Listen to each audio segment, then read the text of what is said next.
Okay, we're going to get started now. Welcome. Sorry about the delay. We were trying to live stream it for the members back in America and other places, but we seem to have a problem. But tomorrow, for sure, we'll have it set up because, especially the final panel, I know that members wanted to log in and see it. But as you know, this will be recorded, so we hope to send the files by the end of the day. Okay, so my name is Pam Nogales. I am the European coordinator currently for Platypus. I live in New York, so I'm just here for our event and some of my own research. We had drafted a little statement for the European conference. It's in your programs if you have one. So I'm going to read this because we spent a good time thinking about, what we'd like this event to do. And so I will read it and give a little bit more of an explanation after about our European chapters and what we're trying to do in Platypus. So Platypus continues with its mission to host the critical conversation on the death of the left in order to help found a new emancipatory political perspective that is presently absent. We aim at an international perspective in doing so. Already our activities in European chapters in London, Frankfurt, Pristina, Thessaloniki show that there is a need for such conversations to take place. We see our activity as but a small part of the division of labor required to overcome capitalism. So now we ask, what might it mean for us to host a more consciously international conversation on the death of the left? 100 years ago, the modern nation-state came into acute crisis through inter-imperialist struggles, arguably brought about by the growth and development of the working class internationally. In this moment, the historical consciousness of the class in itself and for itself, that is, the international movement for socialism, faltered when the German SPD capitulated to nationalist tendencies and voted for war credits.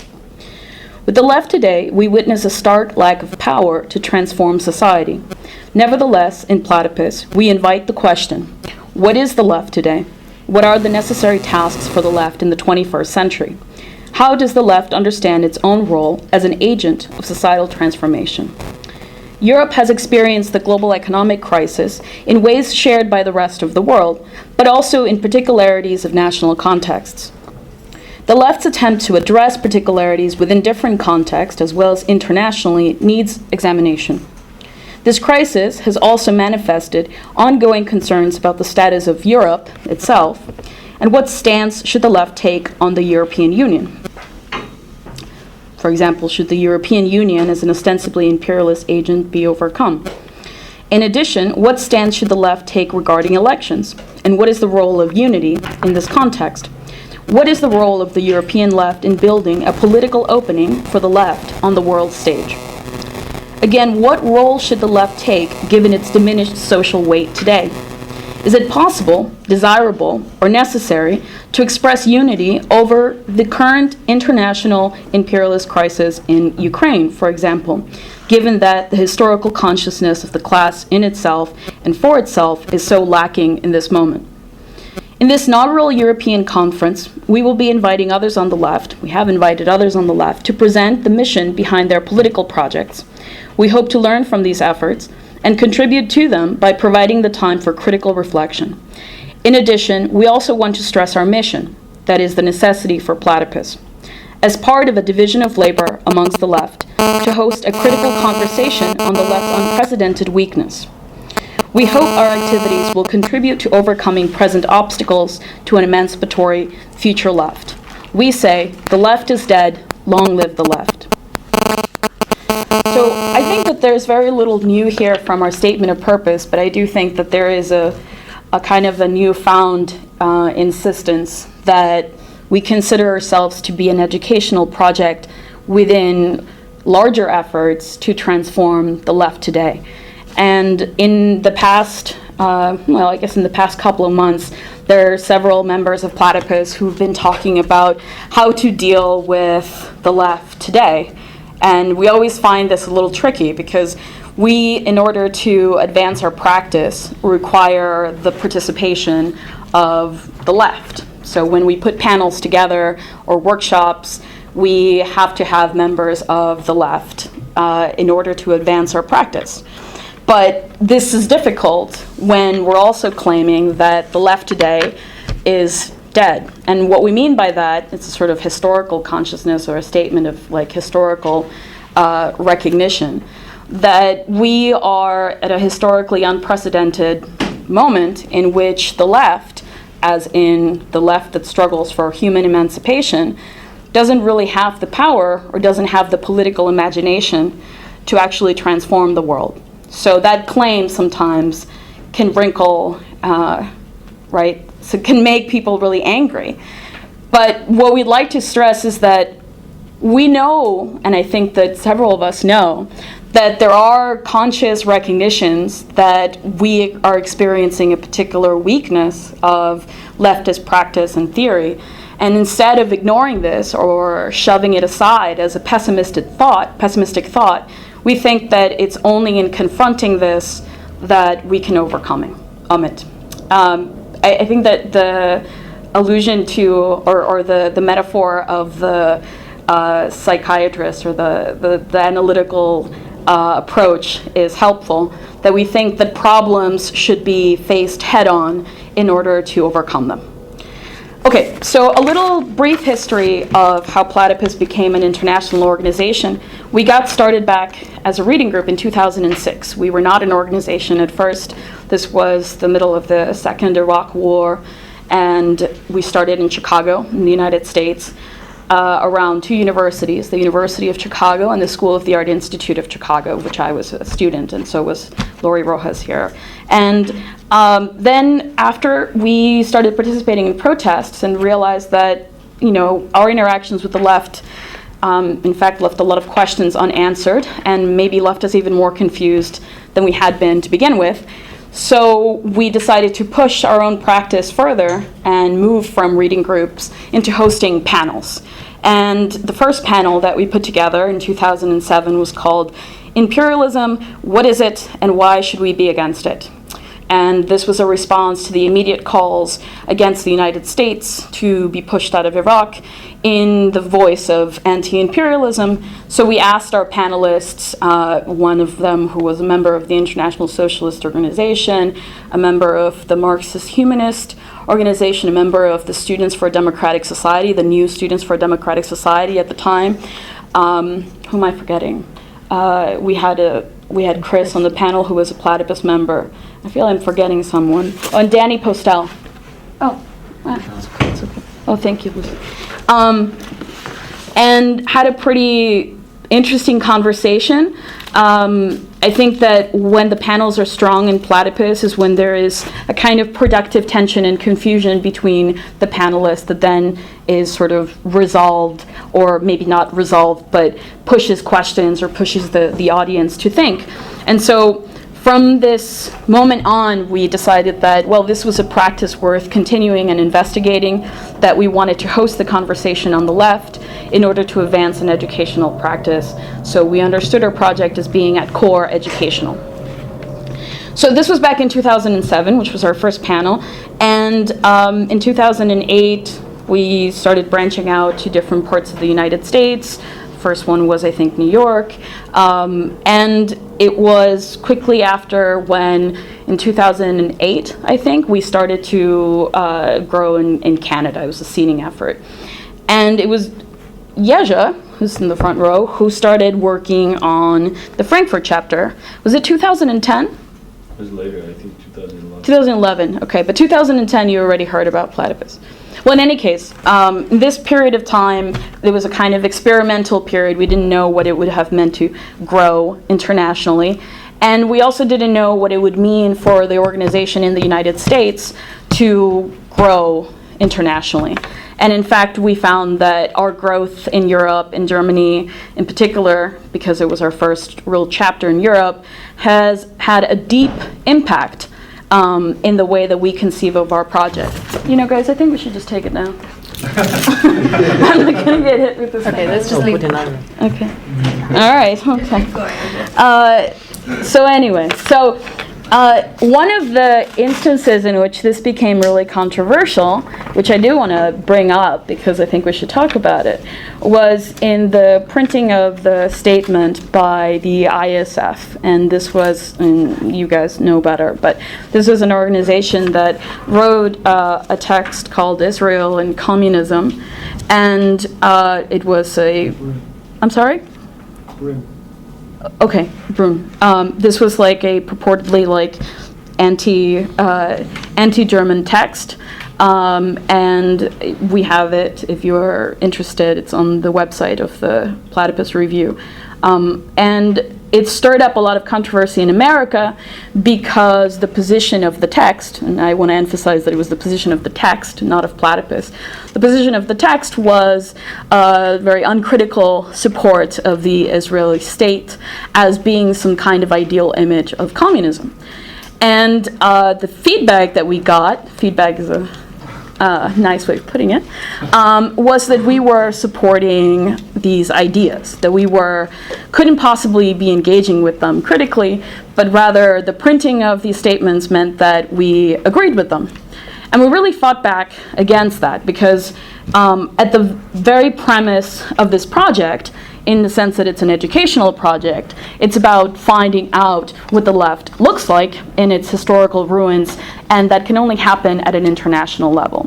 So the fact that the ISF was part of the ruins of the German left, that they were self-purported leftists at one time, that it's still they still have remnants in the sort of political ideology of the left today, that leftists in Germany still fly Israeli flags at protests.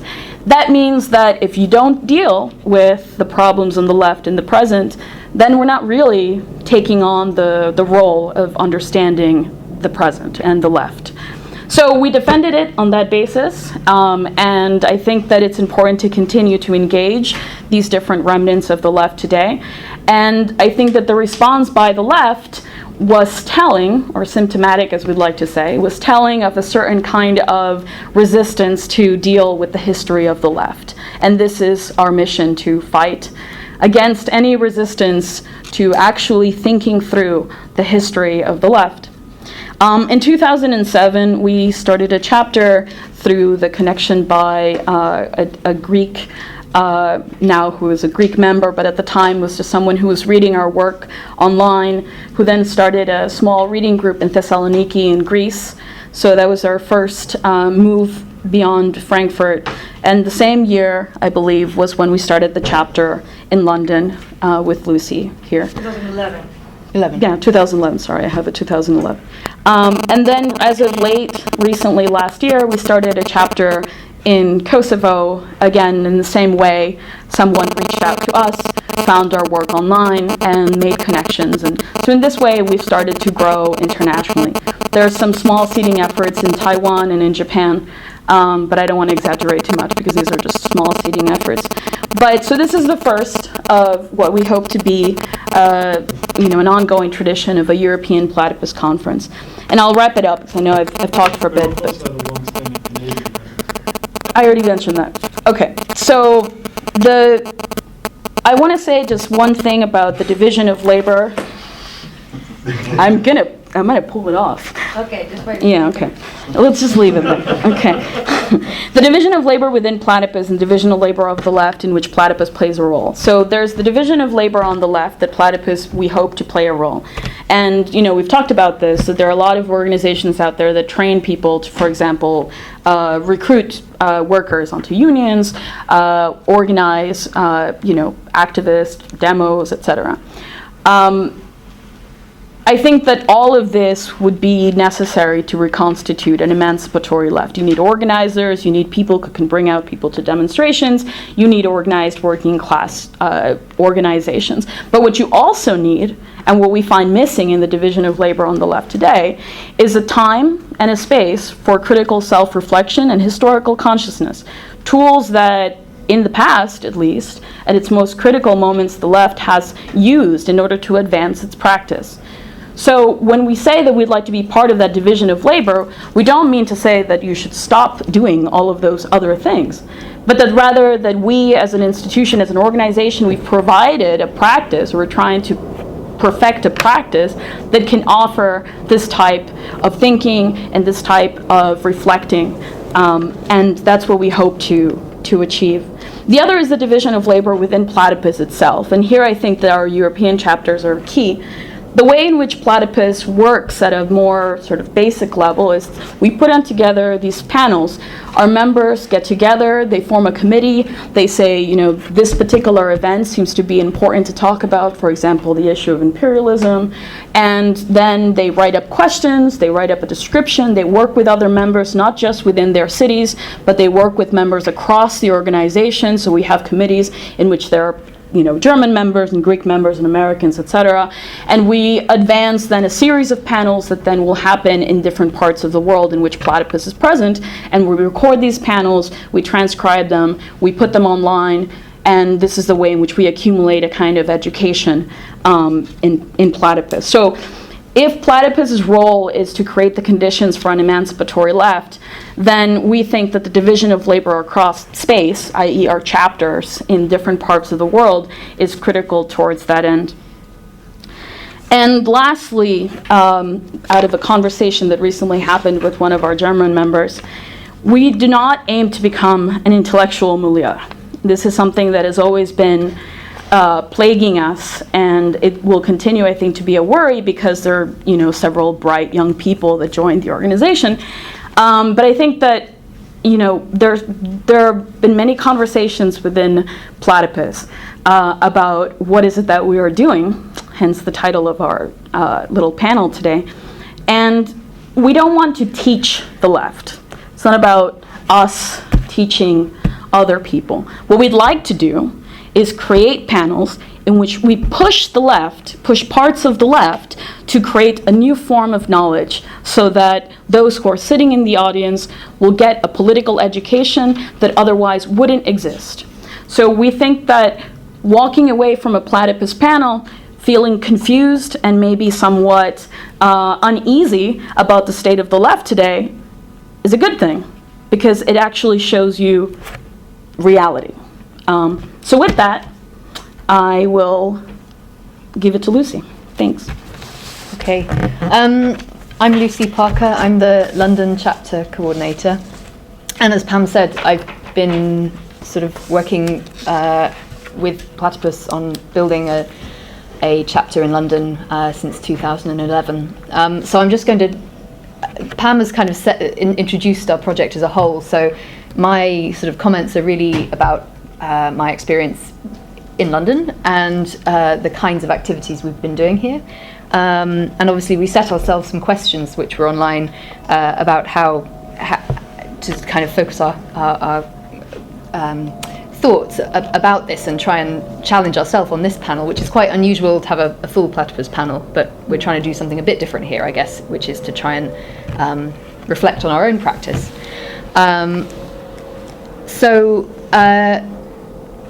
Firstly, I guess one thing I should say about the left in the UK and Platypus's engagement with it is it had somewhat began before I started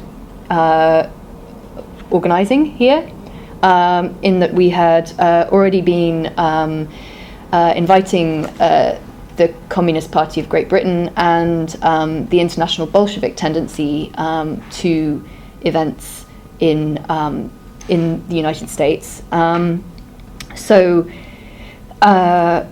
those have really continued to be two groups that we have been engaging with and have kind of informed a great deal of the panels that we've been putting on here, and also they've been participating in our reading group when we first started. And that's been a really kind of, those have been really important engagements and have continued to kind of enrich our education as we kind of also witness them defending their own perspectives on panels and within reading groups and during other activities. So that's one thing. I guess there's also the challenge then of how we engage with other groups too, because I think we're still quite a small group in London, But nevertheless, these two groups have been important. In terms of panels, we've had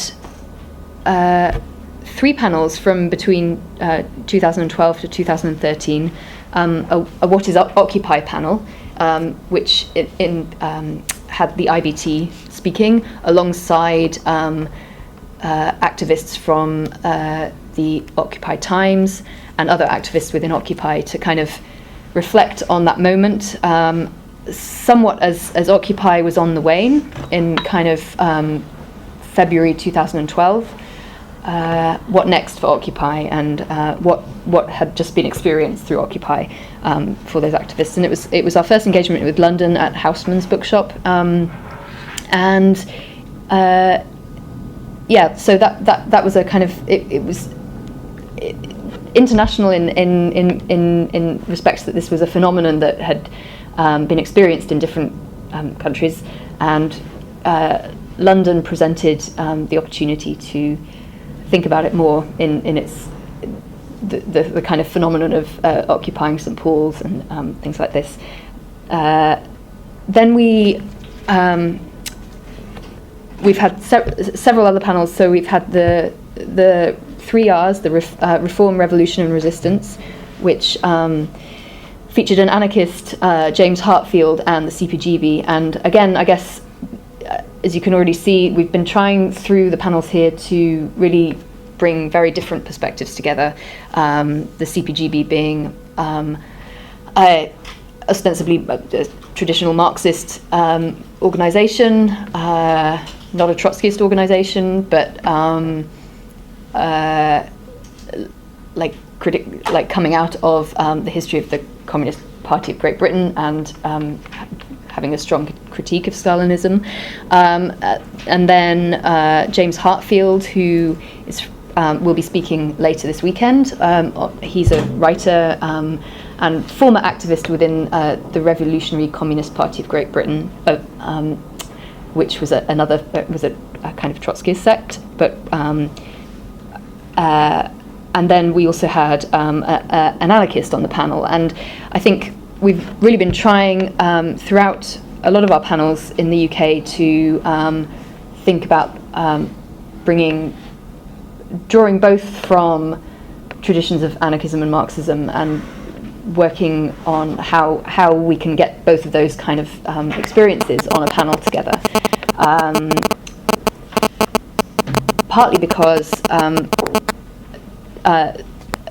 in terms of the kind of movements that we've seen recently, they've had a very strong anarchist feel to them. So Occupy, a lot of the protests in London in 2010,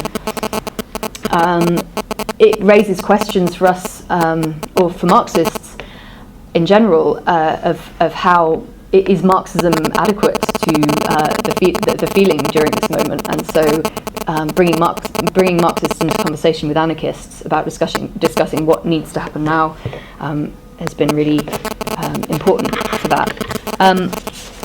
In terms of, so the CPGB and the IBT have been these 2 groups that have been a consistent engagement, and you'll meet them if you haven't met them already later in the conference, because they're both doing workshops and will be on the panel on Saturday evening. We have attempted to engage with a lot of other groups and individuals, and I guess just to think a little bit about some of the struggles we've had. One of our really successful panels, actually, Radical Theories of the Present Crisis, which featured 2 ostensibly anarchist speakers, David Graeber and Saul Newman, alongside Hillel Ticktin from Critique magazine, and James Woodhausen, who writes for Spiked, but also came from this RCP tradition in the UK. We attempted to host that event within a conference of another group, the Anti-Capitalist Initiative, and that was a really interesting educational experience, I think, in a lot of ways, but it also showed some of the problems that we are faced with. I think not just in London but elsewhere too. This conference was ostensibly a kind of an open.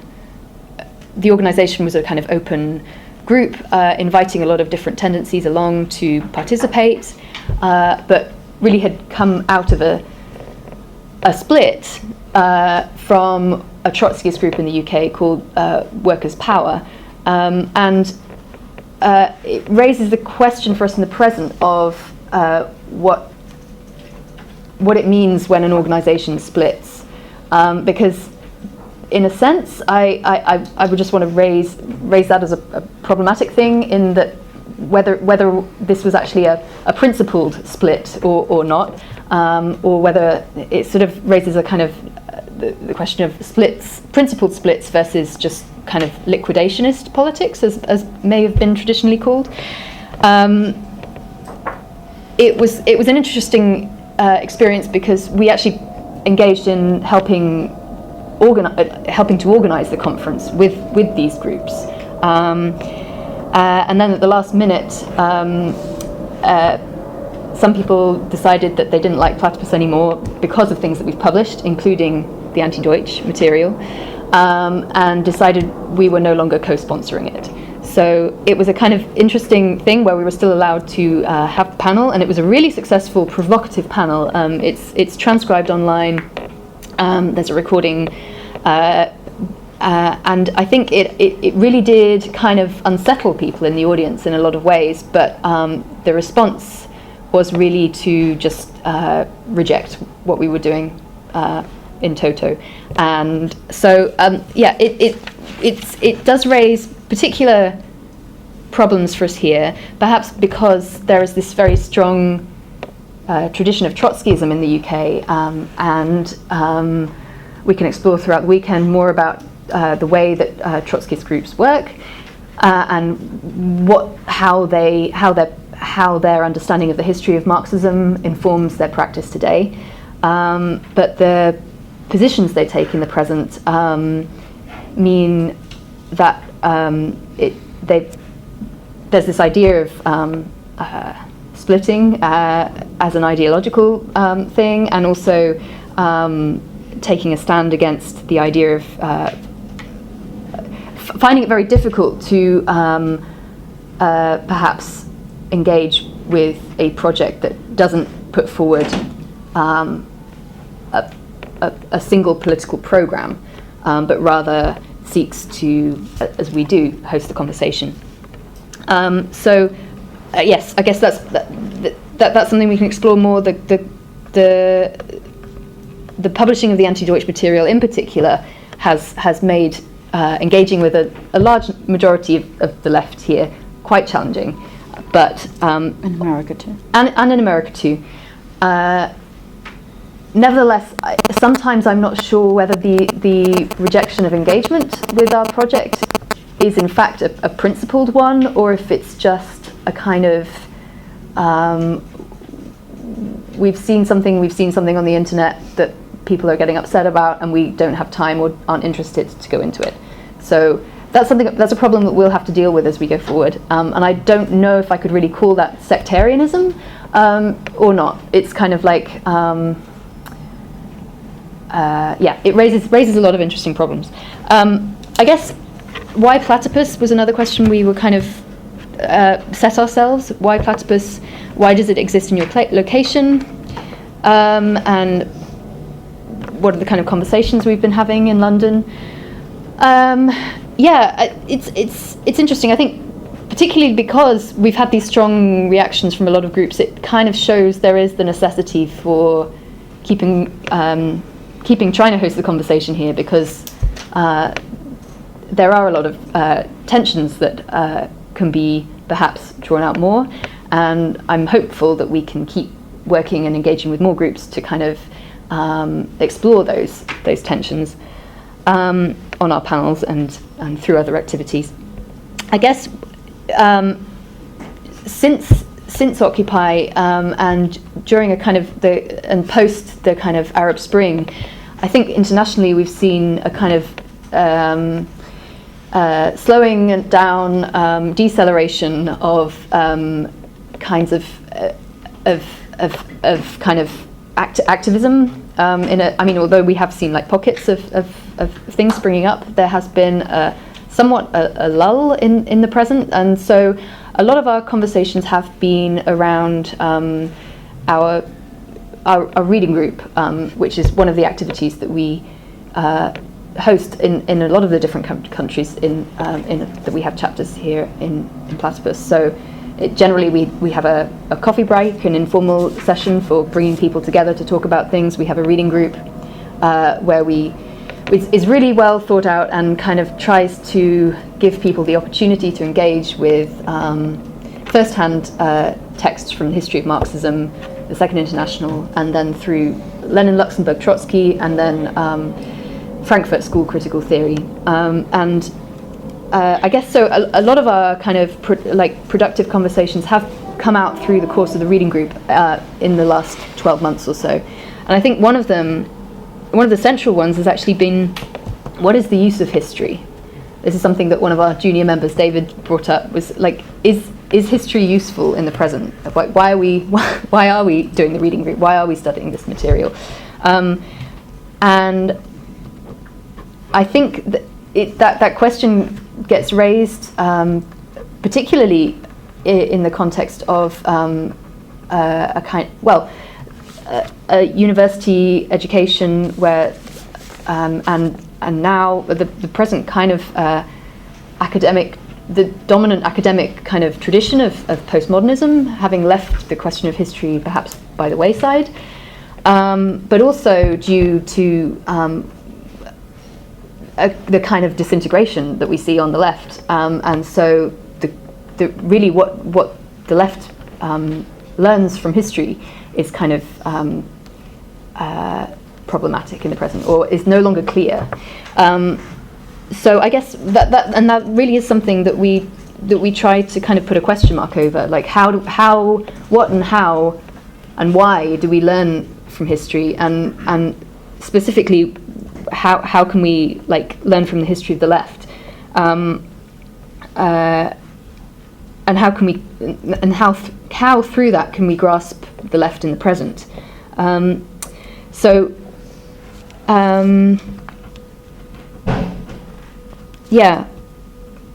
think that is somewhat unique amongst Platypus in terms of other kind of left groups, because for us, reading these first-hand Marxist texts, it's not about trying to use them as program in the present, but rather we're trying to come to an understanding of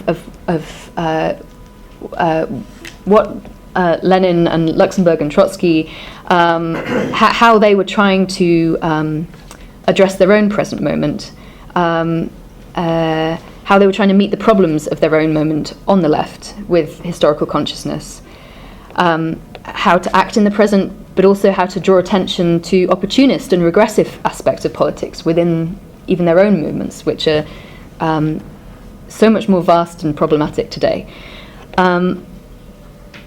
So I don't think that's necessarily unique to London, but I think that is a kind of unique conversation that you will find in Platypus.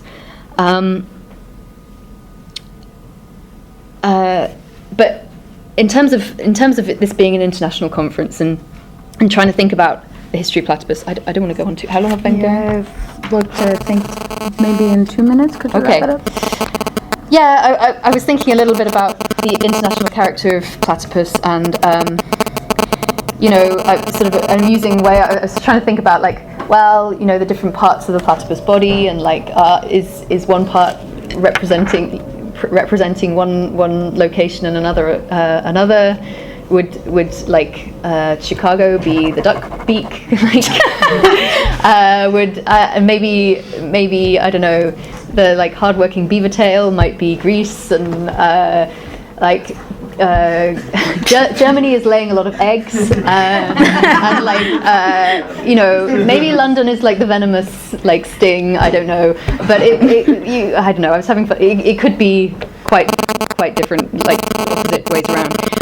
But I think, our reason for being international is to kind of try to think about the way in which, in these different locations, different expressions of our own historical moment take place. And if we're trying to grasp what it means now to be on the left, we need to be exploring these different kinds of expressions that are occurring in different places, and also the different kinds of questions that arise through these expressions that extend past national borders. And it's hard to say what the kind of what the growing trends will be in London in the left over the next few years. I think we'll see the continuing problem of Syria and also the fallout of the other Arab revolutions and how this might play out in Europe, which raises questions about how we should engage that and what kind of questions we need to be asking the left. I think austerity will continue, but perhaps the movements that have been anti-austerity will kind of start to wither and die. I have to say, and to be honest, I mean, this sounds a bit pessimistic, but I think we will see more disintegration, and we need to I don't know. I think kind of infighting and intersectionality will kind of rumble on for now, and I think we should raise questions about whether we should try and engage with this at all. My feeling is not, but When you say this, what do you mean? The kind of the further disintegration, possibly somewhat. I mean, something I didn't mention before, and we can get into more in discussion, is I should have mentioned more in terms of London, is the kind of the breakdown of the SWP, and the kind of identity politics and intersectionality questions that were kind of falling out of this crisis. But in terms of where I want Platypus to go, or where we want Platypus to go, I mean, ultimately it is international socialist revolution, organised by the working class. Maybe. I mean, that's what I hope for. But this is bound up, as Pam was talking about, with the necessity for a rebirth of a left that's adequate to lead that revolution, which needs to be achieved, I think, through recognising and working through its current death. So a rebirth of a left would able to show leadership, i.e. greater historical consciousness, would actually mean that platypus needs no longer exist. And I think to start with, there needs to be a kind of shift in conversation, which we're beginning perhaps in some ways to see already, but a shift in conversation amongst the left, including us and the rest of the left, towards greater reflection on our activities, which perhaps means a shift towards a more consciousness of the problematic relationship between theory and practice, between experience and through time, and how to act in the present. And I think, contrary to the idea, which I think we've kind of experienced through interactions with other left-wing groups, that revealing the difficulties that we're currently faced with should be kind of paralysing to action. I think in the long run, this will enable better decision making, and I think the left, it would provide the opportunity, the potential for a left that's able to meet crises with the necessary, possible, and desirable politics. Because I think at the moment we have seen ourselves as a pre-political project, and we're living in a pre-political moment. So for the future, we would want a left and the world to become political again. If the left became political, we would dissolve ourselves. We would no longer be necessary. There are appearances of politics on the left in the present. Okay. That are in fact apolitical, pseudo-political, or purely hypothetical in abstract terms. Even some appearances on the left that endorse or affirm apoliticism in and of itself. But in order to become political, we, all of us on the left, not just Platypus, need to understand how the society that gave birth to us became apolitical. So through our panels, we seek to keep alive the memory of ideas of what it means to be political. I'll leave it there. Thank you.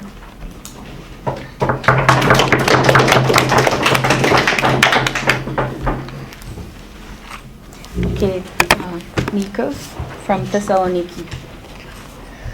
Good evening and welcome to the inaugural Platypus European Conference. My name is Nikos and I'm a member of Platypus Greece in the city of Thessaloniki. Since I don't speak English so fluently, I have written down my remarks and I will read them to you. So, our theme tonight is what is Platypus doing? Well, this is a tough question.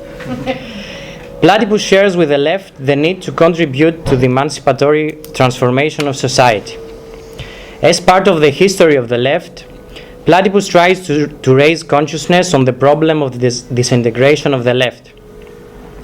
What Platypus does and might have a meaning for us today is to emphasize that the left itself is also a historical phenomenon and may be the most acute symptom of reality today, a symptom we might use to deal with politics. 3 years ago, I attended the Marxist reading group of Platypus. Each time I left from the meeting, my head was burning, I was troubled and confused, but I also felt that this was not in vain. Afterwards, I had the same feeling when I went to left events in the city. I often thought to myself, what the hell am I doing here? What do I learn from this? I had many experiences with the left even before joining Platypus. That was a different feeling. I could describe it as a constant feeling that we're almost there. All we have to do is continue what we're doing because history is on our side. So I think Platypus tries to bring back the question, is there still something to learn from what is going on? As Lenin meeting the priest Gapon, the priest who was leading the Russian Revolution of 1905, as Lenin meeting the priest Gapon, even though the left today doesn't even have its Gapon. So, is there something to learn from the left and its failure? Is there a way to avoid things that the left repeats continuously without success and without consciousness? Why would that matter? Well, what I have learned from my participation in Platypus these years, at least the last 2 years, is that the left is more problematic than just a dispute between a reformist and a radical opinion. I remember going to a Greek SWP event once with a friend.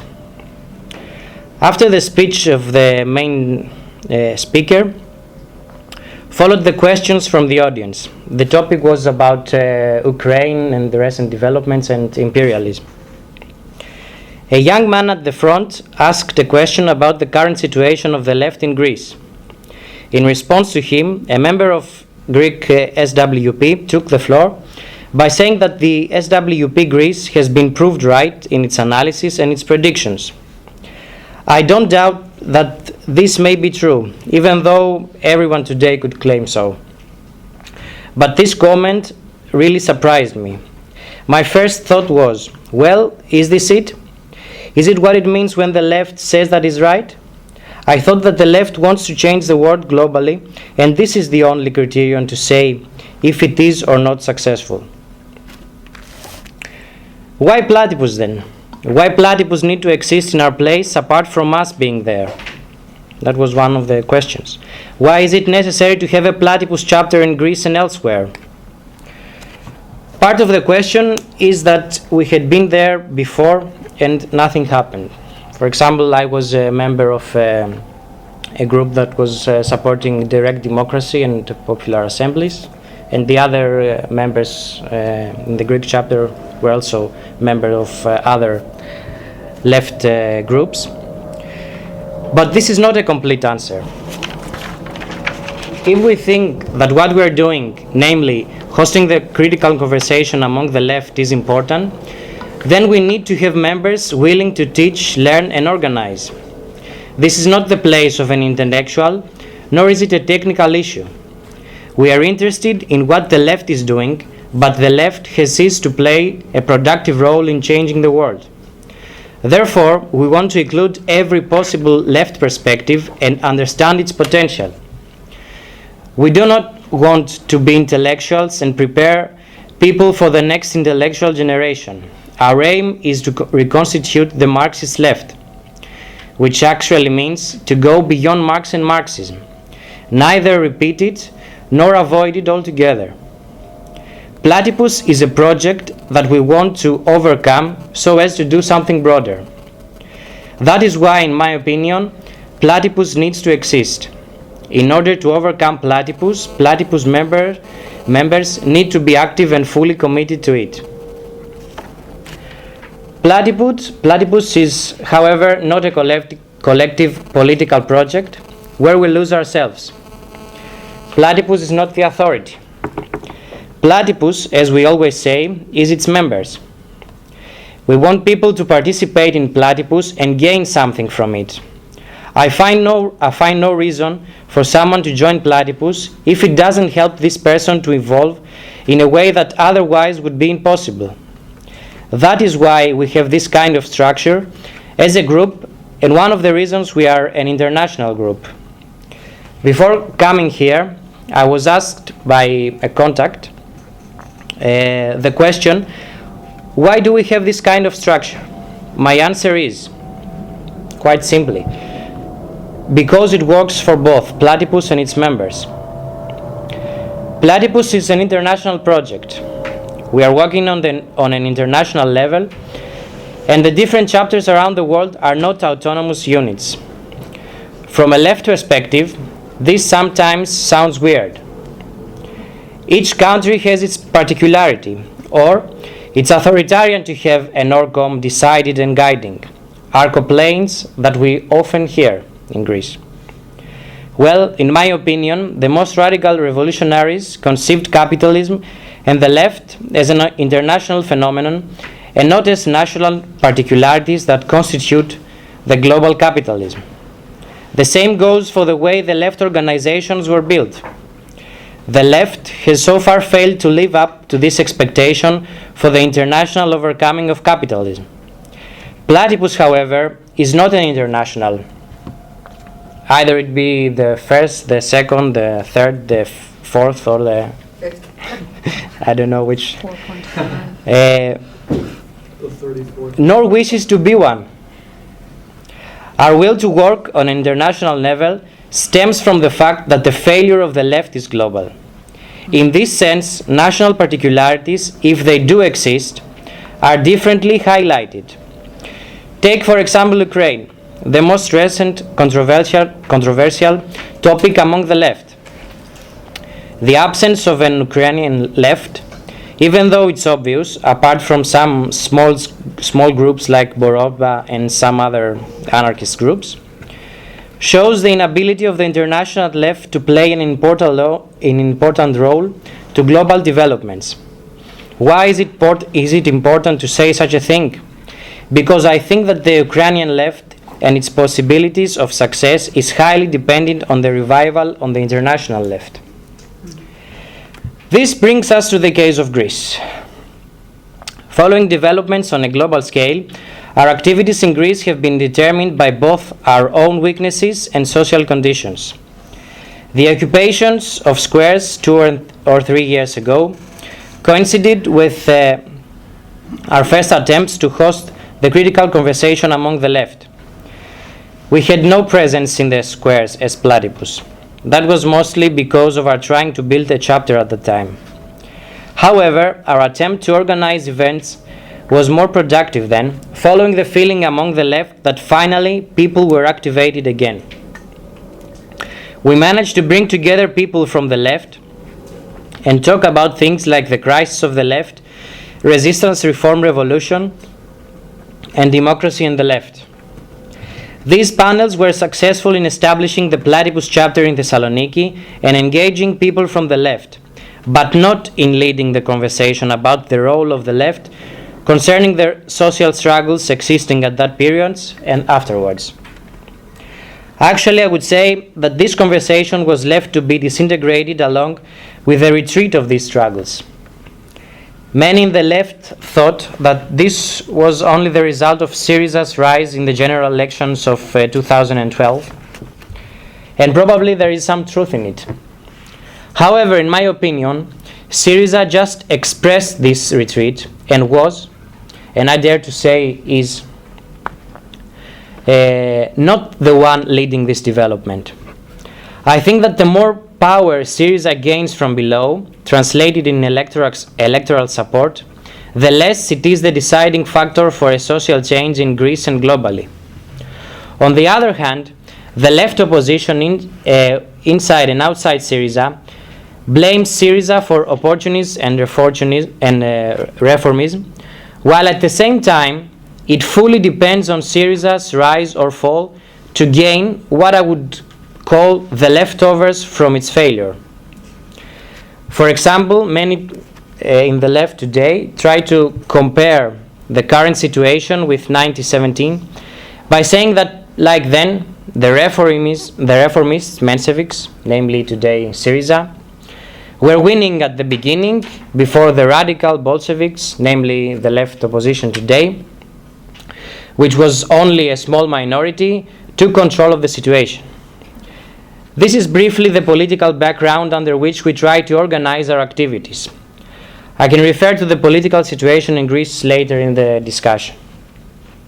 Under these circumstances, we have been trying to navigate the critical conversation, not focusing on if Syriza is or not radical or reformist, even significant, which probably is, but what and if this means something for the global left, and if so, what this is. We don't want to be trapped in the question reform or revolution, even though I think that this is still a valid question. Because I don't think Syriza expresses reform or reformism, and the Communist Party or the left opposition expresses revolution. I think that the anti-austerity politics, which are monopolizing the current conversation about politics in Greece, are not sufficient under existing conditions to steer the conversation on what the left is doing, if it is successful, and on what terms on a global scale. I would say that the left today is anti-right, or at least wants to be so, and not left. And unfortunately, this is not a recent phenomenon. One of the major challenges that the Greek chapter faces is to try to reflect on what Syriza and the rest of the Greek left mean for the global left. What is the relation between left politics and socialism in Greece and elsewhere? Is Syriza something new? And if so, what is new about it? Does a pro or anti-Syriza stance help the global left to be reconstituted? Does the demand for a left government enhance or hold back the idea that we must overcome capitalism through capitalism? We have been trying the last 2 years to address this question to people from the left. What we have achieved is perhaps trivial, although we have engaged most of political organizations existing in Greece right now. Groups like the Greek CWI, the Marxist-Leninist Communist Party, parts of Syriza, organization within Andarsia, which is a far-left coalition, prominent anarchists, etc. We now have more difficulties to face than at the beginning. Some people find our activities boring because there is nothing practical in it. Others think that another political group among the left is not necessary, no matter what its activities are. Others think that there is no point in dealing with the left anymore. Well, I would claim that all of them have a pinch of right in what they say. In fact, not a single left group is absolutely wrong when it refers to its analysis and positions. The point is not to blame the left or parts of the left for being wrong, but rather to try to relate the current state of affairs to what the left is doing or fails to do, and what it wishes to achieve. We in Platypus see the developments in capitalism as a result of what the left managed or didn't manage to achieve historically. In this sense, we try to understand history from a left perspective. What would it mean to relate the current situation with what the left has failed and is still failing to accomplish? We also say that there is a process of disintegration of the left at least the last 150 years, and that we seek to investigate if this process has some emancipatory potential in it for us today. The left has so far failed because it didn't succeed in changing the world. In its more interesting moment of failure, 1917, its more interesting moment of failure, 1917, has been fading in front of a demand for a realpolitik in national terms, and the incapability to lead the effort for overcoming capitalism through capitalism. What growing trends I see in the left the next 1 or 2 years is a growing tendency towards the division between the left and social developments. What I'm saying here is that I see that the left is getting more and more detached on what is going on globally. Meaning how the capitalist system is organized today. What if there is a emancipatory potential in capitalism today, etc. For example, I see the left in southern parts of Europe trying to imitate a Latin America model, while at the same time referring to global capitalist system as the devil who only undermines our attempts to bring justice. I'm tempted to say that we need an earthquake in the left in order to resist and hopefully reverse this trend. The earthquake is unlikely to be brought from outside, for example, from social struggles or from people inside university, from educated people, etc. In addition, I think that the left will resist any real defying of its position as the defender of poor people, because I think that the left today looks like more as a defender of the poor people.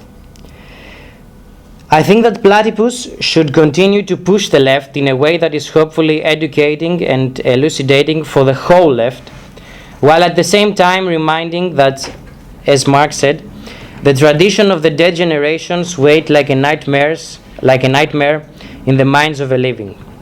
As Platypus' slogan reads, "The left is dead, long live the left."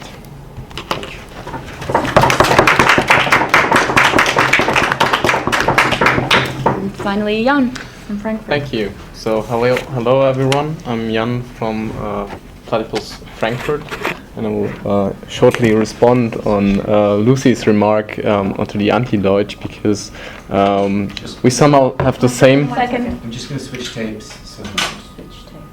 Okay, sure. Pause in mid Okay. Sorry about that. It's deliberate.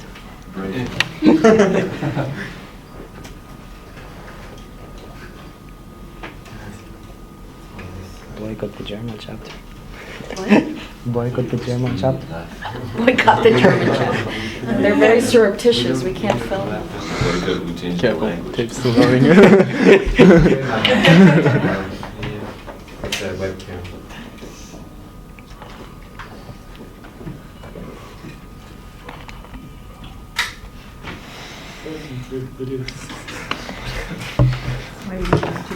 Yeah, no. We're working low budget here. Is the other recording going? Yes. Yes. Oh. Brian will edit it out. It'll be seamless. Jan will be like, Then Europe and the world.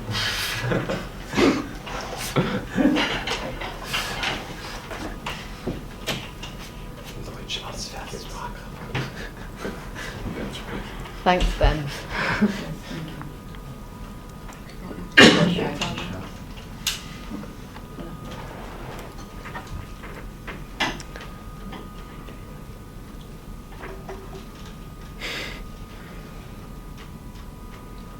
for posterity. Just zoom in on Jan's face.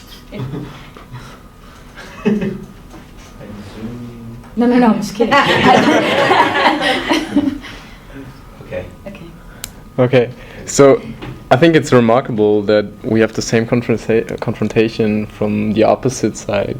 You got confronted with publishing the ISF article, and we got confronted with publishing responses to this. And actually, there's been the editorial of the Students' Council in Frankfurt. They publishing a newspaper, and they claimed that, they claimed that we're anti-Semites for publishing other articles on the topic. Wow. So it's a hard topic for the left, and I think it's telling for it. Yes. I'll put on this again later.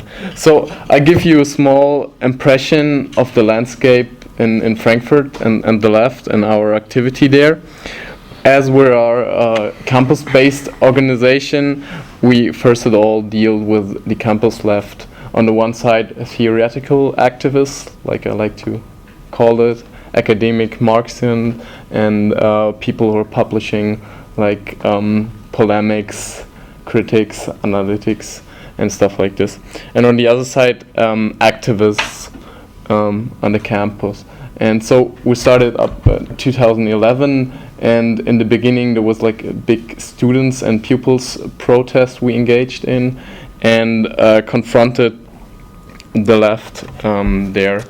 These student protests arise over the years again and again, like 2013 and 2014, and we were able to focus on main problems of these protests and working our panels in contrast to issues that arose around there. So we had 6 panels in 2011. The first panel is the 3 R's panel.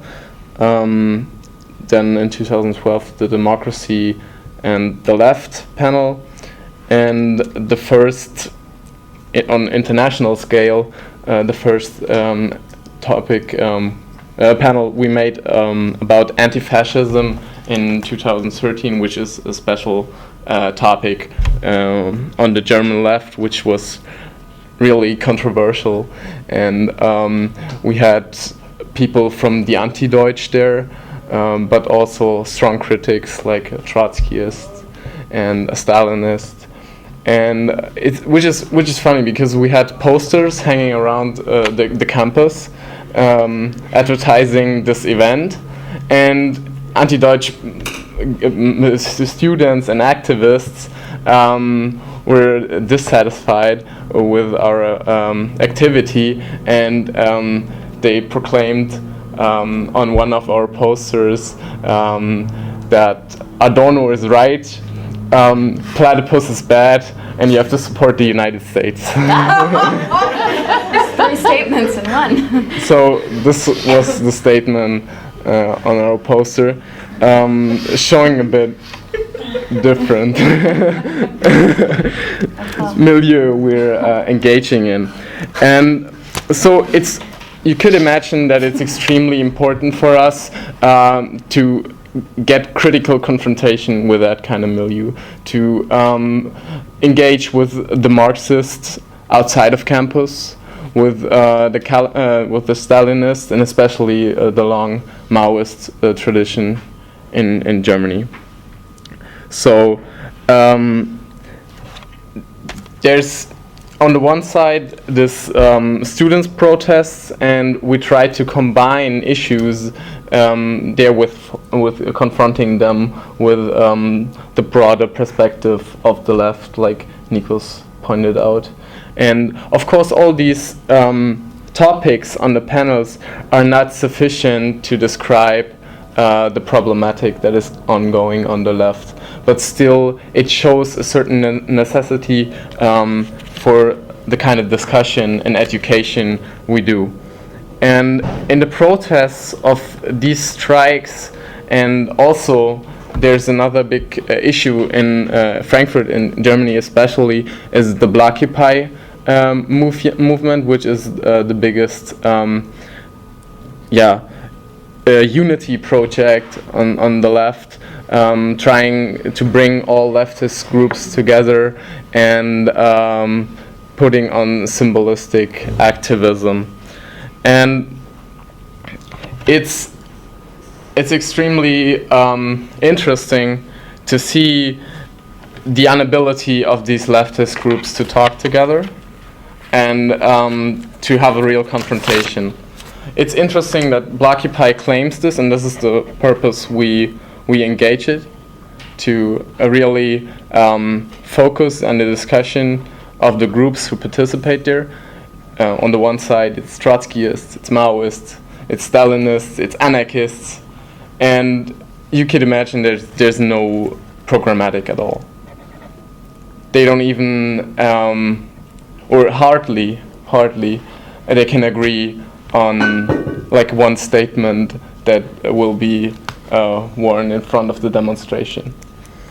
So all these groups come together for the purpose of activism, and in the course of the development and organization of this activism, a left unity project or a popular front project, or however you might want to call it, gets disgraced. And all these groups go away into their isolation again. And only activism seems to bring them together, which, in opposite to what we heard about Platypus here, leaves another option for left unity. The option that all these isolated groups form left unity, but without transformation. Without transformation of praxis, and without what we consider to be necessary that the left engages society again. And this might be what you called the disintegration of the left and social trends.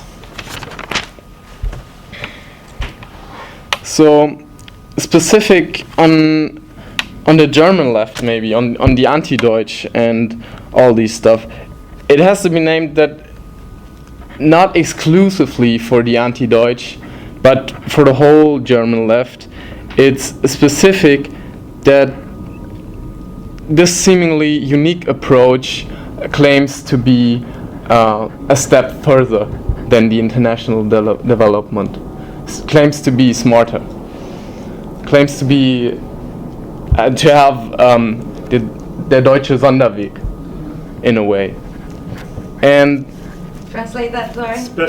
the special way. Okay. And while this national perspective of their approach is obvious, I would argue that the German left shares the international problems, making Platypus here necessary. Even more when considered that the anti-Deutsch and the anti-national left is a symptom not only of the particular German history, but of the international debt of the left.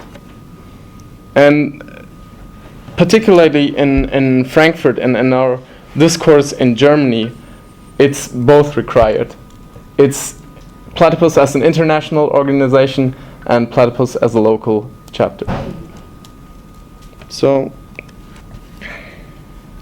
I'll probably point out a few points about the character of the Blockupy movement and what we tried to address in the Euro Crisis panel we put on 1 year ago, which it became clear that the left doesn't want to transform, or thinks its praxis is sufficient in quality but not in quantity.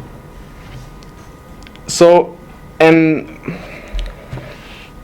together with this, there's a certain hidden conservative character of the left that makes it especially problematic for our engagement and our role that we try to play.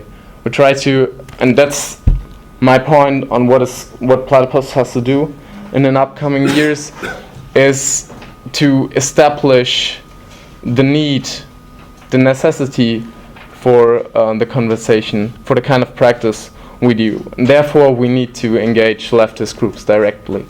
We need to have contacts with those groups on a broader international level, because due to the international character of the left, it's not so much organization-wise.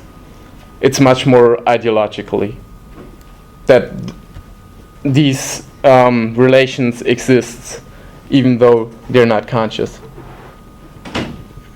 What do you mean? They're not conscious. The ideological lines of the left. You mean, apparent International-wise. themselves. What? It's okay, go ahead. I have a question. Okay. So the most problematic, or an emphasis on this problematic I just pointed out, is that there is this division of labor in the left in the moment. And we're trying to enforce a different division of labor. And there's, in a moment, we have a division of labor between activist left, between academic left, and maybe between parliamentary left. But there's a question, I think. And what we're trying to enforce is a somehow different division of labor. And I think we should talk about this in a moment, on the weekend. So, okay.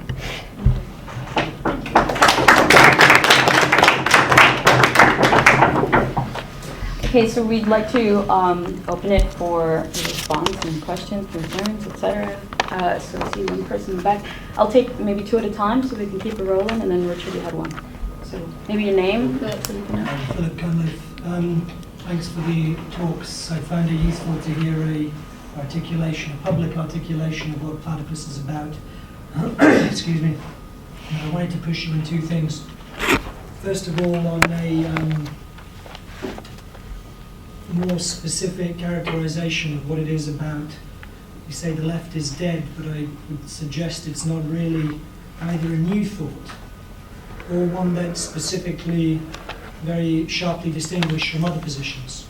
So even Richard Seymour in his latest book has somehow managed to blindly stumble across the insight that the left is in a very parlous state at the moment, both at the global and the national level. So if even he's capable of grasping that thought, then I think it's incumbent on us to be able to, I don't mean Platypus, us, but people who are interested in the problems confronting the left, to be able to talk about it in a more meaningful and profound way. And I think that is present in Platypus, and the way in which the death of the left is meant at a very particular kind of intensity rather than just the statement itself. So I'd like to hear more about what the panel and any other Platypus members, how they think of the left, how they think they can characterize the death of the left in a way that's distinguishable from other broad characterizations of the problems confronting the left today.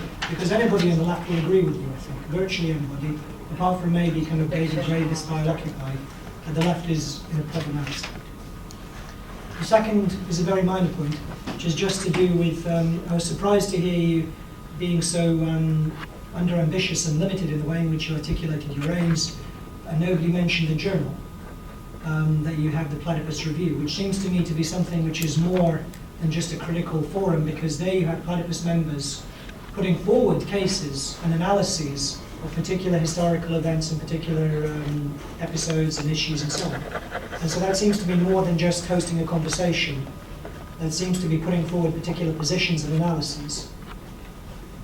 I can speak to the PRO. Okay, thank you. And Richard? Well, I could speak to both of the points that were brought up, but I actually had a question for the panelists, which I've been thinking about having just flown here. So this is a European conference, Platypus, the first attempt at such a thing. And so that raises a question. Someone mentioned 100 years ago, right? So if we'd had a conference 100 years ago, I mean, first of all, the way one would be talking about the left would be very different. It wouldn't really be talking about the left being dead. It wouldn't have seemed dead, or at least not before the war broke out.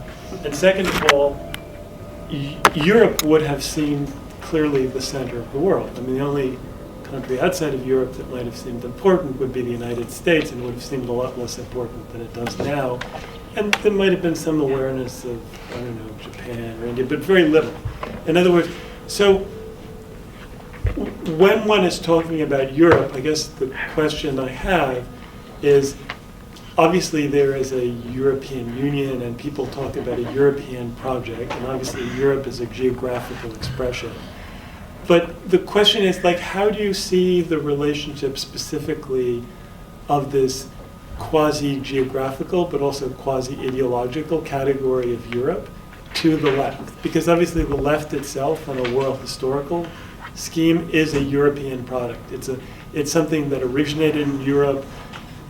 The ideas reached most of their development in Europe, and yet now Europe, while still an important part of the world, hardly seems the center. So the question is, like, how do you see Europe, the European part of that, not just the leftist part of that, in terms of a world where Europe itself perhaps seems somewhat provincial compared to one in which it seems central? So three questions. Anyone want to give it a try first? I think I was attempting towards the end of what I was saying to talk a little bit more about what I think we mean by the death of the left, and that is the fact that we're living in a apolitical or pre-political moment, like the idea of what politics, what is possible to achieve through politics has become vastly diminished. And I would say that's more of a question of the death of the left than of anything that the right is doing or could do. We could characterize the right as opportunist, and therefore the left being something other than that, and as in the past trying to act politically, and it's tricky. I mean, it's a good question. I think one other thing I would say is that I think you're right to recognize that a lot of other groups now, including Richard Seymour, are saying that the left is dead. I don't think there were many. Maybe Spike was a while ago, but I don't think many in 2006 were saying the left is dead. And it's interesting that actually there was a recent article by Alex Kalinikos of the SWP talking about the era of like 1997 to 2005 being an era of good feelings. This idea that the anti-war movement had somehow contributed to this era of good feelings on the left is incredibly problematic to us, and was part of the reason that we recognized the need to say then, in a moment of high political activism, that this form of politics is insufficient to change the world, and how have we got to this point? It certainly wasn't going to stop the war. So what was that? What was that moment about? So that is where that phrase that's when we kind of started conceiving of, or that's when we were born and we recognized that the left was dead. There's certainly there may well be tendencies that had recognized that at earlier points, and I'd be interested to hear afterwards, like, or at some point, at what point you would have considered the left to be dead. But it's not like we consider 2006 to be the death of the left. There's also the sense in which we're trying to learn from others, especially Adorno, who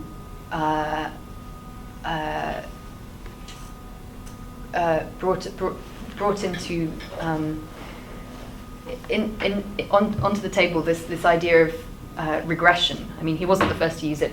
Engels uses the term regression, talking about the left as well. But the idea that that there has been regression that has occurred rather than progression in the project of leftist politics throughout the 20th century has become more than critical to address in our moment. Yep. Yep. I mean, the question in what sense the left is that is not to be understood, or not primarily to be understood in mere like numbers of organization and activists and stuff like this. It's more in the sense that all these radical leftists in the history, like Lenin, Trotsky, Adorno, Walter Benjamin, and people like this, they were having a strong criticism of the left and were writing critics in a very optimistic sense that they thought they could reach the left or the current power of transformation, so that it would transform itself, so that it would actually be sufficient, what it wasn't in that moment. And I think we're very far away from this certain method to grasp the left in its status, and to repeat this, what Adorno and others did, is not our task in the moment. Maybe I could just. Can I? Yeah. Well, go ahead. I'll just talk out. Sorry. In response to your first question, actually, Platypus does not say the left is dead. Platypus says the left is dead, long live the left. You cannot distinguish the first part from the second part, meaning we try to investigate if there is an emancipatory potential in this kind of failure. For example, how does Richard Seymour take that into consideration? Meaning, if some people left from SWP, how does this bring forward the question of the condition of the left, of the need to reconstitute the left in a global scale? And if Richard Seymour, because you mentioned him, was trying and was successful in reconstituting the left from what he was doing, I would support him. But I think that we see splits. We see people making career in academy, and this does not, in one way or another, help the left to think consciously about its historical moment today, its failure today, and its prospects of overcoming capitalism. So I would say that, as I mentioned before, Platypus is not only saying that the left is dead, but also tries to see through this failure a possibility of reconstituting the left. Now, in response to Richard's question,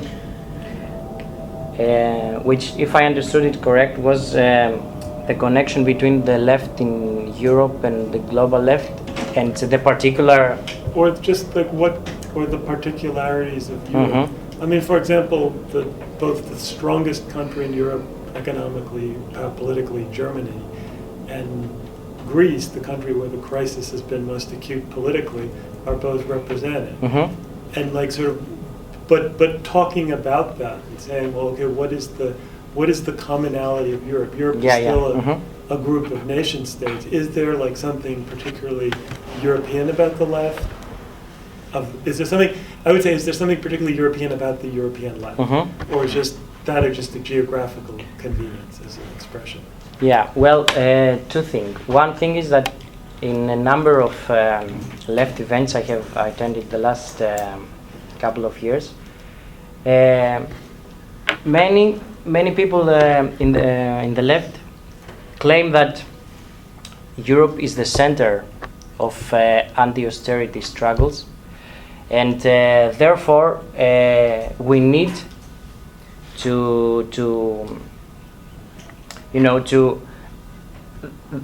we need to struggle for the unity of the European left. We need to struggle to bring forward the emancipatory potential that exists in Europe, because at this particular moment, Europe is at the forefront of social struggles. I think that this is quite wrong, because the social struggles in Europe have been transported from either the Arab Spring or Occupy. And the second thing is that I would say that the European left is Stalinist in its Europeanism, if I say it correct. Meaning, he thinks that Europe is still the center of the world, which probably is not, and that the need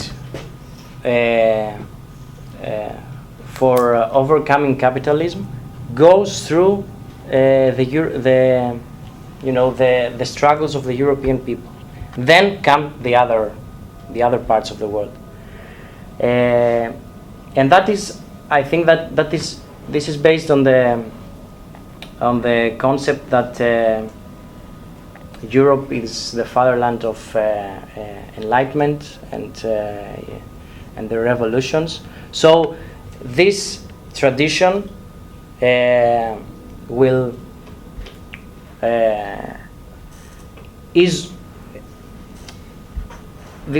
this revolutionary tradition will help the European left become once again the leading factor for the global overcoming of capitalism, which also I think that this is very problematic. But it's very common among left events and in the writings of intellectuals like Agamben or Negri and Hart and many European intellectuals. Can I say something just on Richard's question as well? No, it's a good question. I think another aspect, it was interesting, Jan brought up the phrase that the Anti-Deutsche put on the posters, Platypus is bad, support the United States. Adorno's right. Adorno is right, Platypus is bad, support the United States.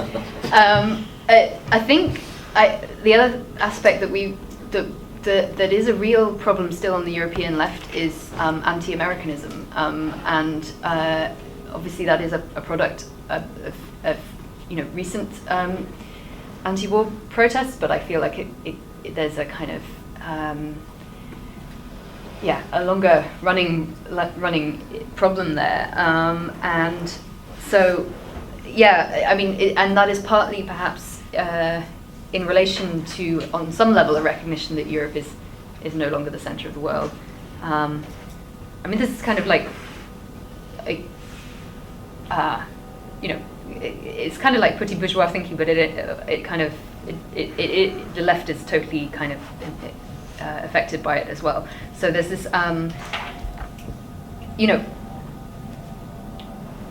there's definitely a kind of within the anti-Americanism, I think there is both a kind of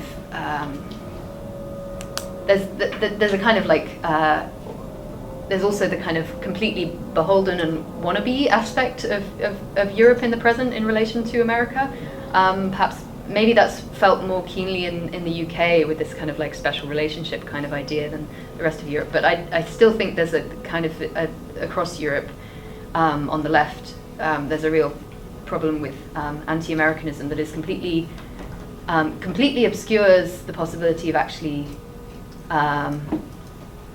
thinking clearly about politics. And I would also say that I think, like a revolution in the United States is vital for Europe to be able to like reconstitute itself on the left. I think that's all I'll say for now.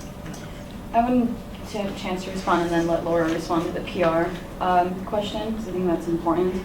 But on the issue of the left is dead, one way of, maybe a shortcut, but I think a good one, is that the historical mission of the left as it has existed, roughly from bourgeois revolutions onward, and maybe at its height in 1789 through the French Revolution and through a kind of legacy of Enlightenment thought, was aimed towards human emancipation, and and meant talking about freedom and thinking about what freedom means and unfreedom often.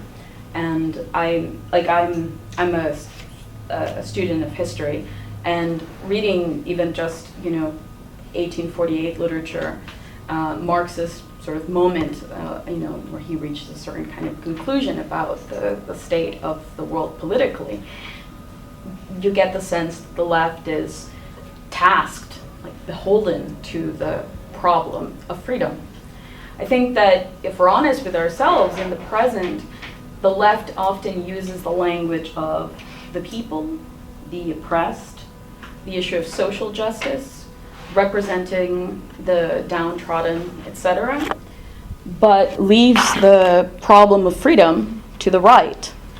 The right is much more comfortable with talking about freedom in a debased way, but nonetheless the issue comes up at the center of their political imagination. And for me, at least, that is expressing a certain regression in thought, that the historical mission of the left, as it has existed historically, is no longer clear, that it's no longer palpable, that it's no longer present. And often, at its worst, but often, when you raise the issue of freedom and emancipation, there is, at least in America, there is a defensive response that is, well, you're talking about freedom, and freedom has been used in order to advance tyrannical programs, etc. And there's almost a fear, if you will, of the problem of human freedom.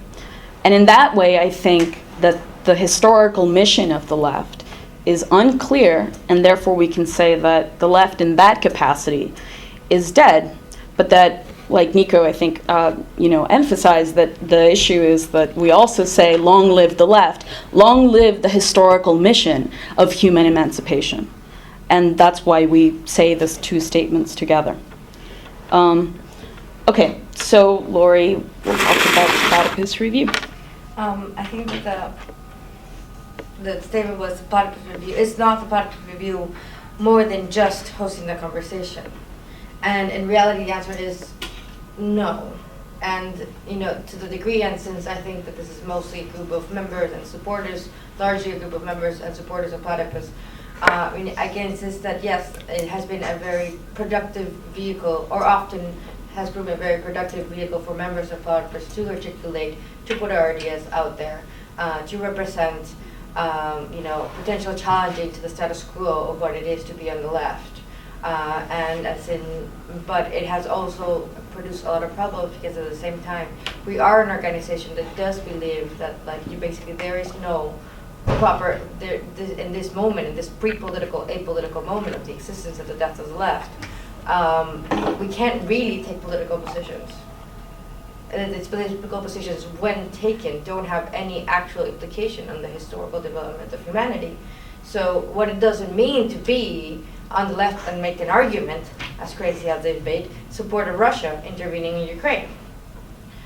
For example, Or what does it mean to pose a critical perspective on Chavez, like say for example in an article that's published in the Platypus Review. But these become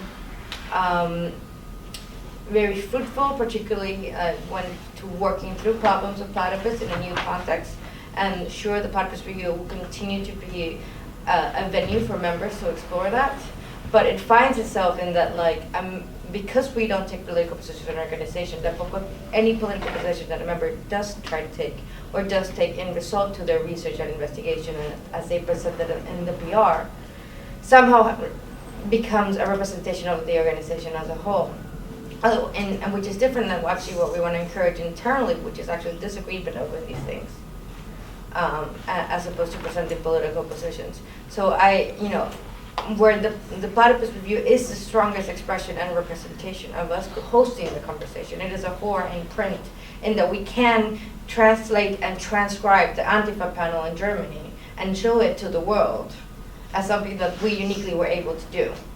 Or panels in Greece as well. I know we should present our work in English-speaking countries like the UK and the US, but now the Platypus Review, the Platypus was actually conceived originally as a journal, but that project was sort of very quickly dropped us into the founding, beginning reading group to the moment that we founded our first statement of purpose as an organization.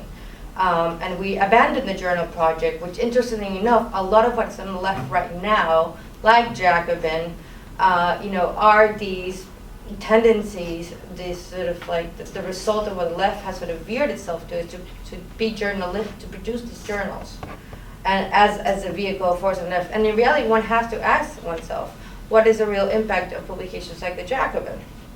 And how does Platypus distinguish itself from that? Are we building a milieu of intellectuals that are trying to address the death of the left? Is the publication representing the kind of symptoms that exist on the left today? Is it both and more?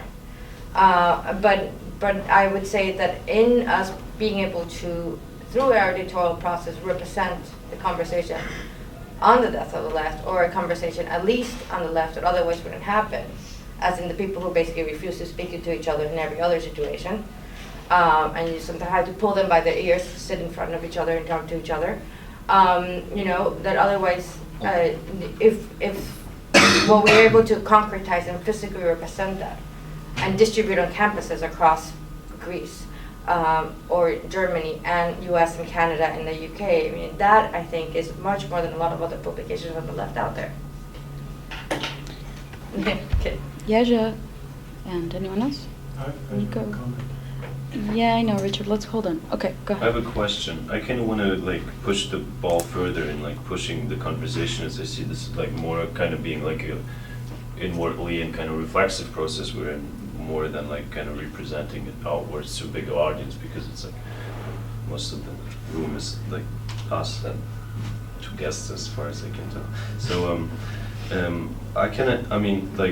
I think one of the central questions that I would kind of want to push that in a way relates to the question of the death of the left and the specificity for Platypus, and is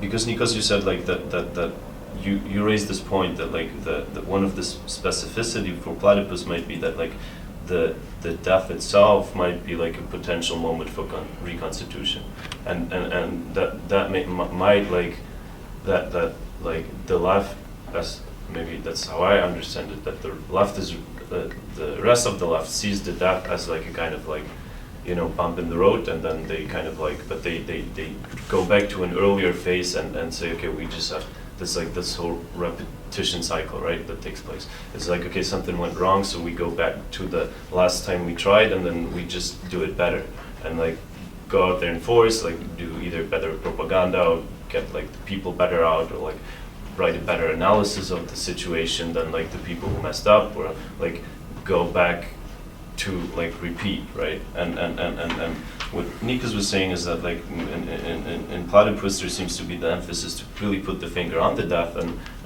to take into consideration what does that mean for the left itself? Like, is in the death like itself a certain possibility of like reconstituting?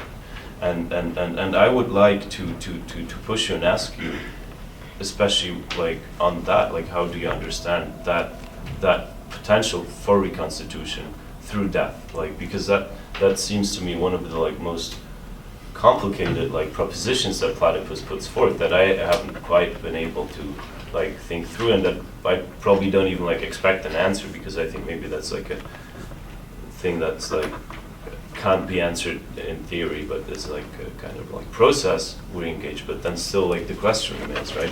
What do we mean by that we mean death is a potential? Like, what does that mean? And maybe a way maybe to make it easier. It's the questions, of course, for all of us, but like you as speakers, like in the context of like the phrase of the division of labor, right? Is it just, do we just want to like shift the division of labor? Like, is it like that just the current division in activism and like academicism, does that not work out and we just like want to shift stuff around a little bit, and then that's like the key to unlock a certain problem? Or what is like the kind of working proposition if we say we are not an activist project? We don't try to like reconstitute through activism, but we also don't try to like reconstitute through like theoretical activism or like theoreticism, or like become ourselves the next like intellectuals. Or is that what we're trying to do? So Nico. I'm a member from Frankfurt. My question is, in my experience, when I speak with people about platypus, one of the first questions is, why are you called platypus? I mean, what is it about that animal, or why are you named that way? And in my experience, I found it difficult to answer this question, because I think it's a metaphor that can be like read in various ways.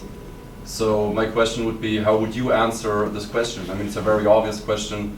Why are you called platypus? And it's like, okay, I would like to answer, but there are like many possibilities to answer. Favorite question. So yeah, how would you answer this question? By giving them a review. Can I have What's a quick about the animal, answer yeah? and then let you guys answer? Okay. That's my favorite question, actually. When someone asks that, I think, oh, great, I'm going to have a really good conversation with this person. Well, okay, I know that there are different ways of explaining it, and you know, we might all have different ways, but the way that I tend to talk about it, so, you know, the story goes that Engels thought that the animal, the platypus, was a hoax by British taxidermists, that it didn't exist, because, you know, as a sort of a good, like, Darwinian, I guess, thinker, he thought evolution couldn't have possibly created such an irrational creature. Thus, it doesn't exist. And then he visited a British zoo and saw a platypus, and then actually wrote an apology to the animal, the platypus, that it has every right to exist, even if I cannot understand it. That it is my task to understand it, that it's not the animal's role to fit my understanding. And I think that, for me at least, the tale is about the left and the way in which it looks to us, at least, as a very strange animal.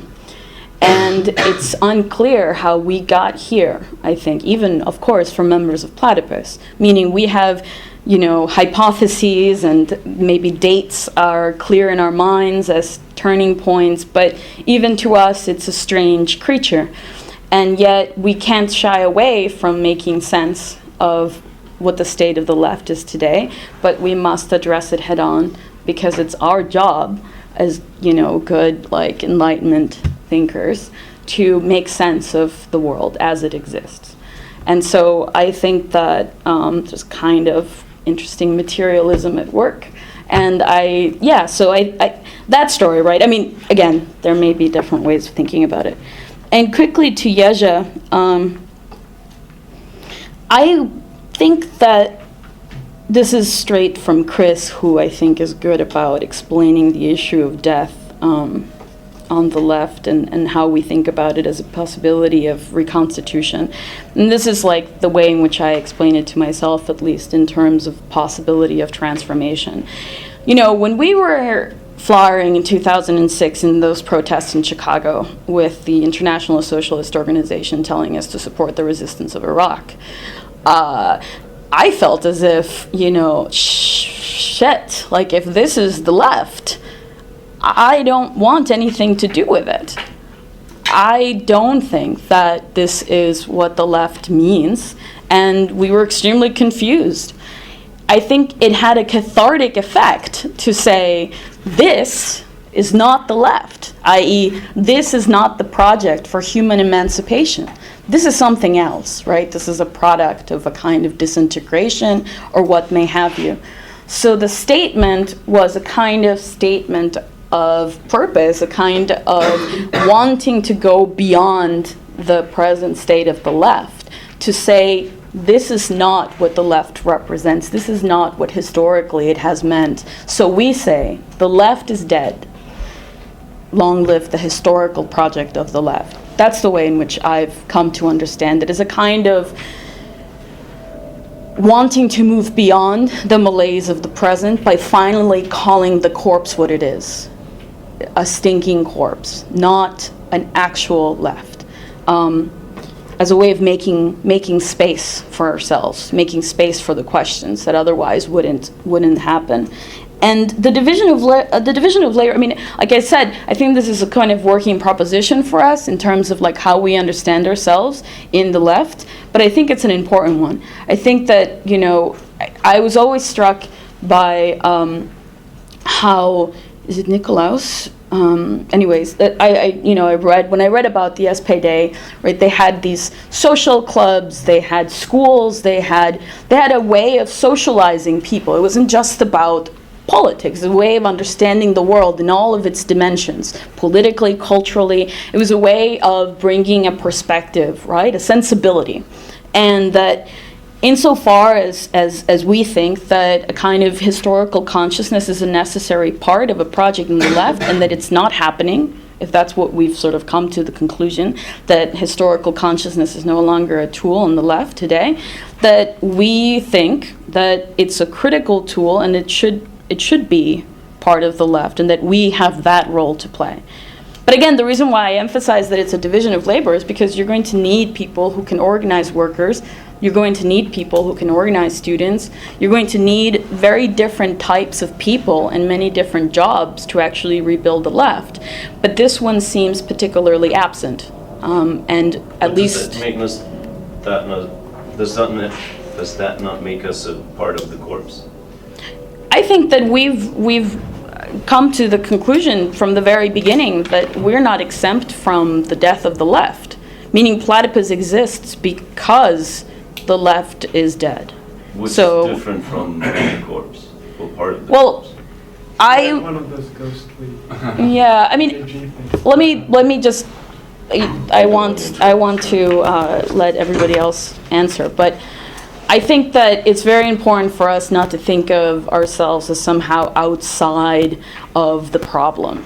Meaning, like, it's a problem that Platypus has to exist, right? It's part of the present demise or barbarism, that we have to have such a thing as Platypus that's saying, remember this thing called historical consciousness, and remember the project of human emancipation, right? That task, the fact that we have given ourselves that task, is very much part of the decay of the left. So, you know, anyway, I would say that.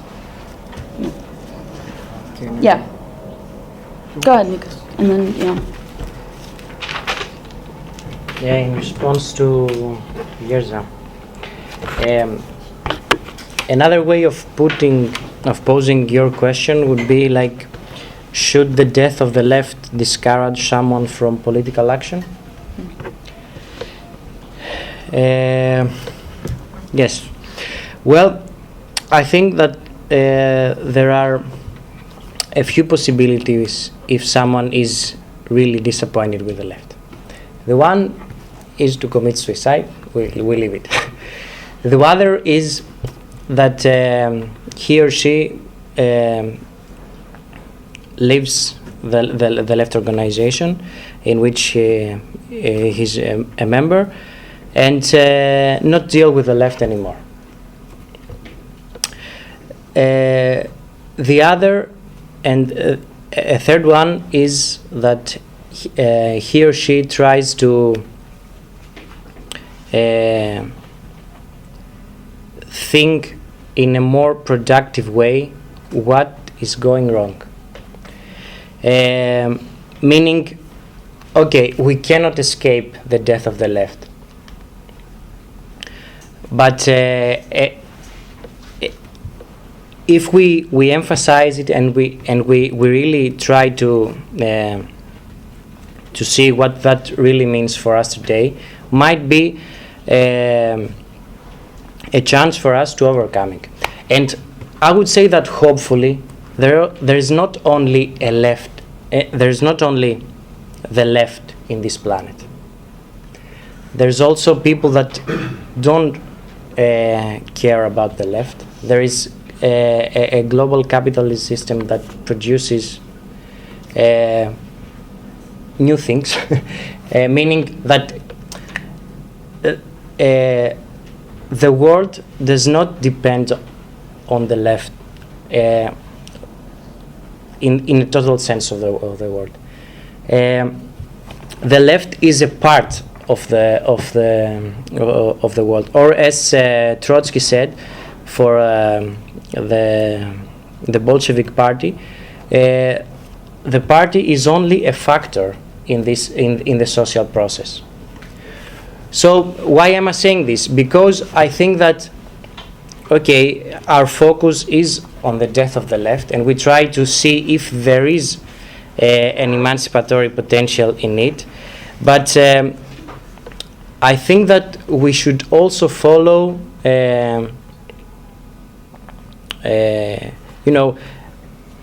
we should also hope that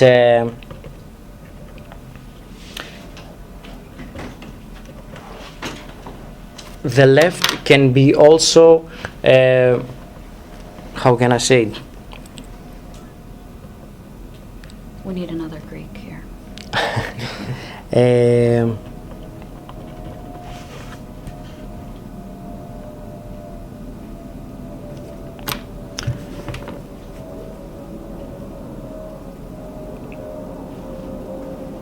Well, it's our duty to raise the consciousness on the death of the left, but what the left should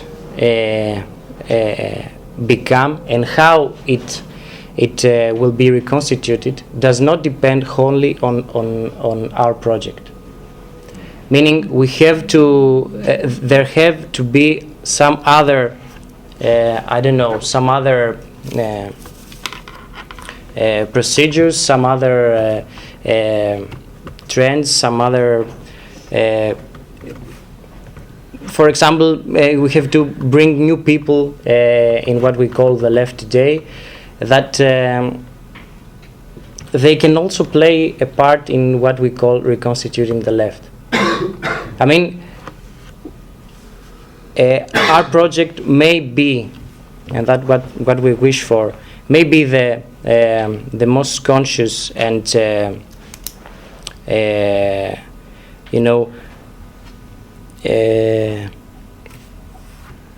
necessary tool for raising this consciousness about the death of the left, but it will not be the only one. At least that is our hope. Okay. I mean, I think it's exactly right to put it this way, that we are not going to reconstitute the left, and the way I understand it is with this wonderful German word Aufhebung, which in its original Latin meaning not only means a negation and a conservation of single factors, but even lifting. There's a moment of lifting something higher, and the question would be then also bound up to possibility and regress, what kind of moments would be lifted, and in which way this plays out. But it's absolutely clear to me that the current left will not be replaced by another. There has to be, the reconstitution of the left has to grasp its material out of the existing. And in this way, I think it's to be understood.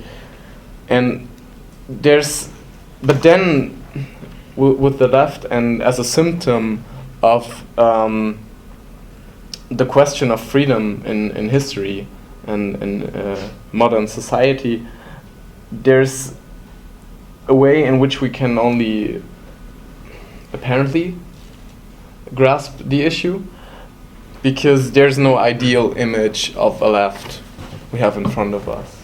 1917 actually didn't lead us to freedom. So we're in front of a defeat.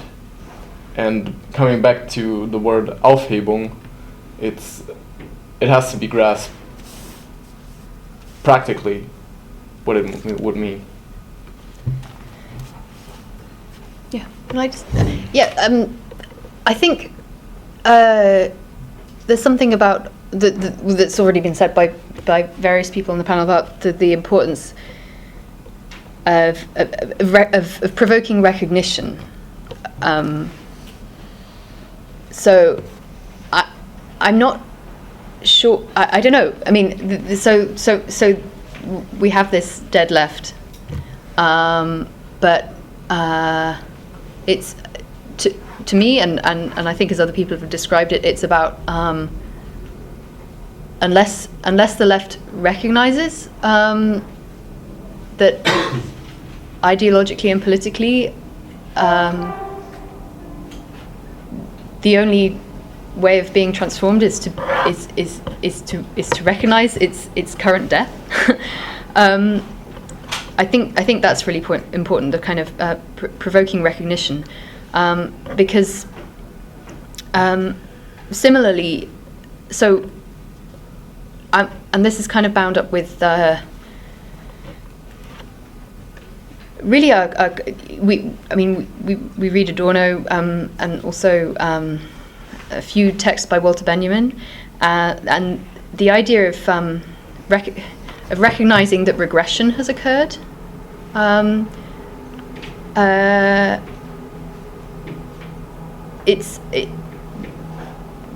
The point that Benjamin is making in his writings is that that at any given moment there may be both potential progress and regress occurring, or elements of progress and elements of regress, and I think that this comes back to the fact that we do, as an organisation, while we don't take positions on the left, we do have a perspective in relation to history, which is one of attempting to recognise the regression that has occurred, but that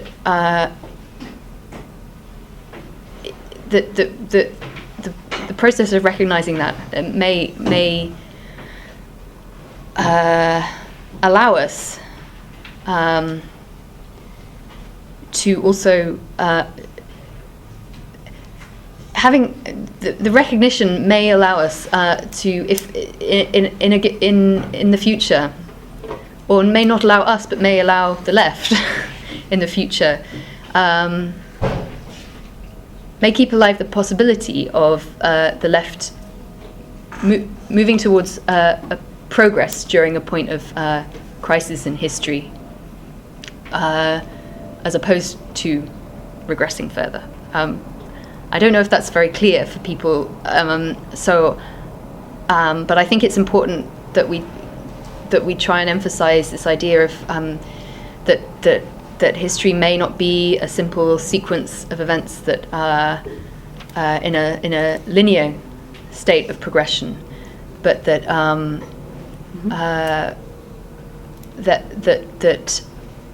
current events may.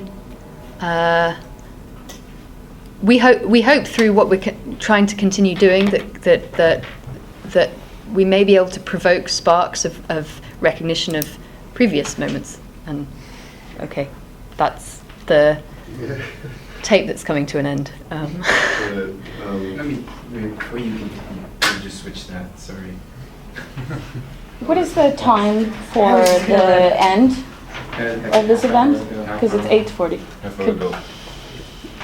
Should we do one last round of questions? One last and then couple more finish it? Let's do how about we do 3 last questions and then allow for Combined last questions and closing. Yeah, whatever closing thoughts you have. Okay, so I see Richard, I see Lori. Okay. The tour over there. Oh, okay. Well, 4 then. It's okay. Yeah. Okay. All right. Do we have to wait until? Yes. Can I say something all the time? What? Well, I wanted to I Can't say it's there. yeah, I don't. We need it. We're in exactly the same position. It's not a deniable position. That's what No, I wanted to highlight what Lucy just said about, sort of this Benjaminian imagination about this philosophy of history, and it's an important. We didn't really talk about it a lot, but so you brought it up, and I was like, oh yeah, we really didn't talk about this as like a really key part of Platypus. In terms of a philosophy of history and the way in which Platypus seeks to understand the history of the left, because I know we've been talking a lot about the history of the left, and we have this reading group about the history of the left, and I know that we've said before that we don't just sort of take positions out of history and have them, but rather what is the point of thinking about the history of the left? And one of the things, at least, that's in my mind about Benjamin is how sometimes moments flash up. And they flash up for a reason, right? So whether it be a silly comparison in some respects, right, between Syriza as some kind of Menshevik example of 1917 or something, and other things like 1848 flashing up into the Arab Spring and these things, but it means something that these remain as ways of understanding the present, even if they're inadequate. So I just wanted to say that that's something that's really at the core of learning about history in Platypus. Okay, let's do the last round. Yeah. Yeah, mine is more in the nature of a comment on the question about what we mean by the left is dead. So I think it's a tricky proposition, and I think that if one attempts to understand it in too literal a sense, as a declarative statement, that one gets tangled up in knots and contradictions. So I think the statement is basically intended as a provocation, to make one think about the meaning of history, what it would be like since the left came into existence with the rise of bourgeois society and capitalism. Would one imagine a world where the left doesn't exist? And one can very easily now. And I think that it's the provocative character that's the real intent behind Platypus. The problem now, in that you've noticed I guess a further regression of the last 10 years, is in danger that provocation may come to seem just like a platitude. In other words, people will say, yeah, well, obviously the left is dead. And then that provocation loses its provocative character. And I think that's a real danger with Platypus. And I think that there are differences. I think, for example, in Germany, my sense is it's more of a problem than, say, the United States, that it still has more of a provocative edge. And maybe in Britain it's coming to be more like, I'm not sure. I think the question about how one could essentially reverse regression, how one could create an historical consciousness of left in global capital society that would be adequate to the task of saving humanity. There's two things. One is there is a obvious generational component to this. That part of what Platypus is dealing with is a kind of exhaustion of people radicalized in the 60s and 70s. And to a large extent, even the people who are now middle-aged, who were radicalized even after that, are still continuing in that vein.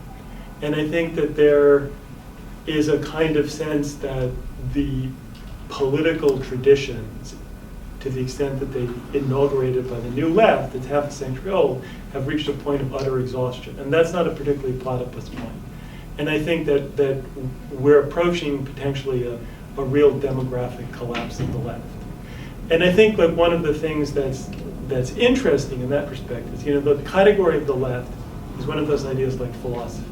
It's really interesting to try to explain to someone who's never heard of philosophy what philosophy is. It's an extremely difficult thing to do. It's a similar kind of problem with the left. If you've never heard of the left, try to explain to someone what this category of the left is.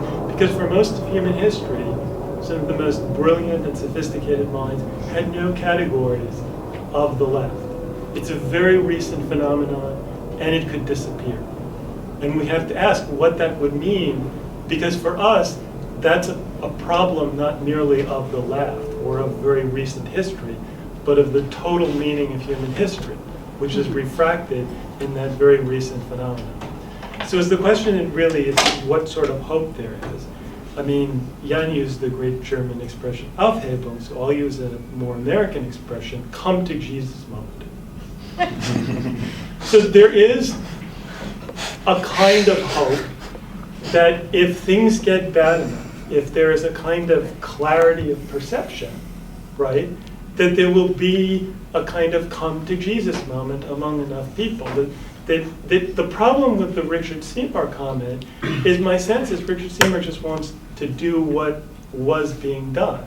For him, it's really a problem, I think, about numbers, right, not of ideas. I mean, that's where we're different. We're saying the problem is really about ideas and the way things have been talked about and thought about for a long time. And I just make one comment, and then I don't really know where to take this, but it's something I've felt for a long time. I remember meeting back in the 90s a lot of old leftists, like really old leftists, like old Trotskyists who'd been politicized in the 30s or late 20s. And I remember thinking that there was, in some of these people, a sense that at some moment, like particularly in the youth, they really believed that the revolution was coming.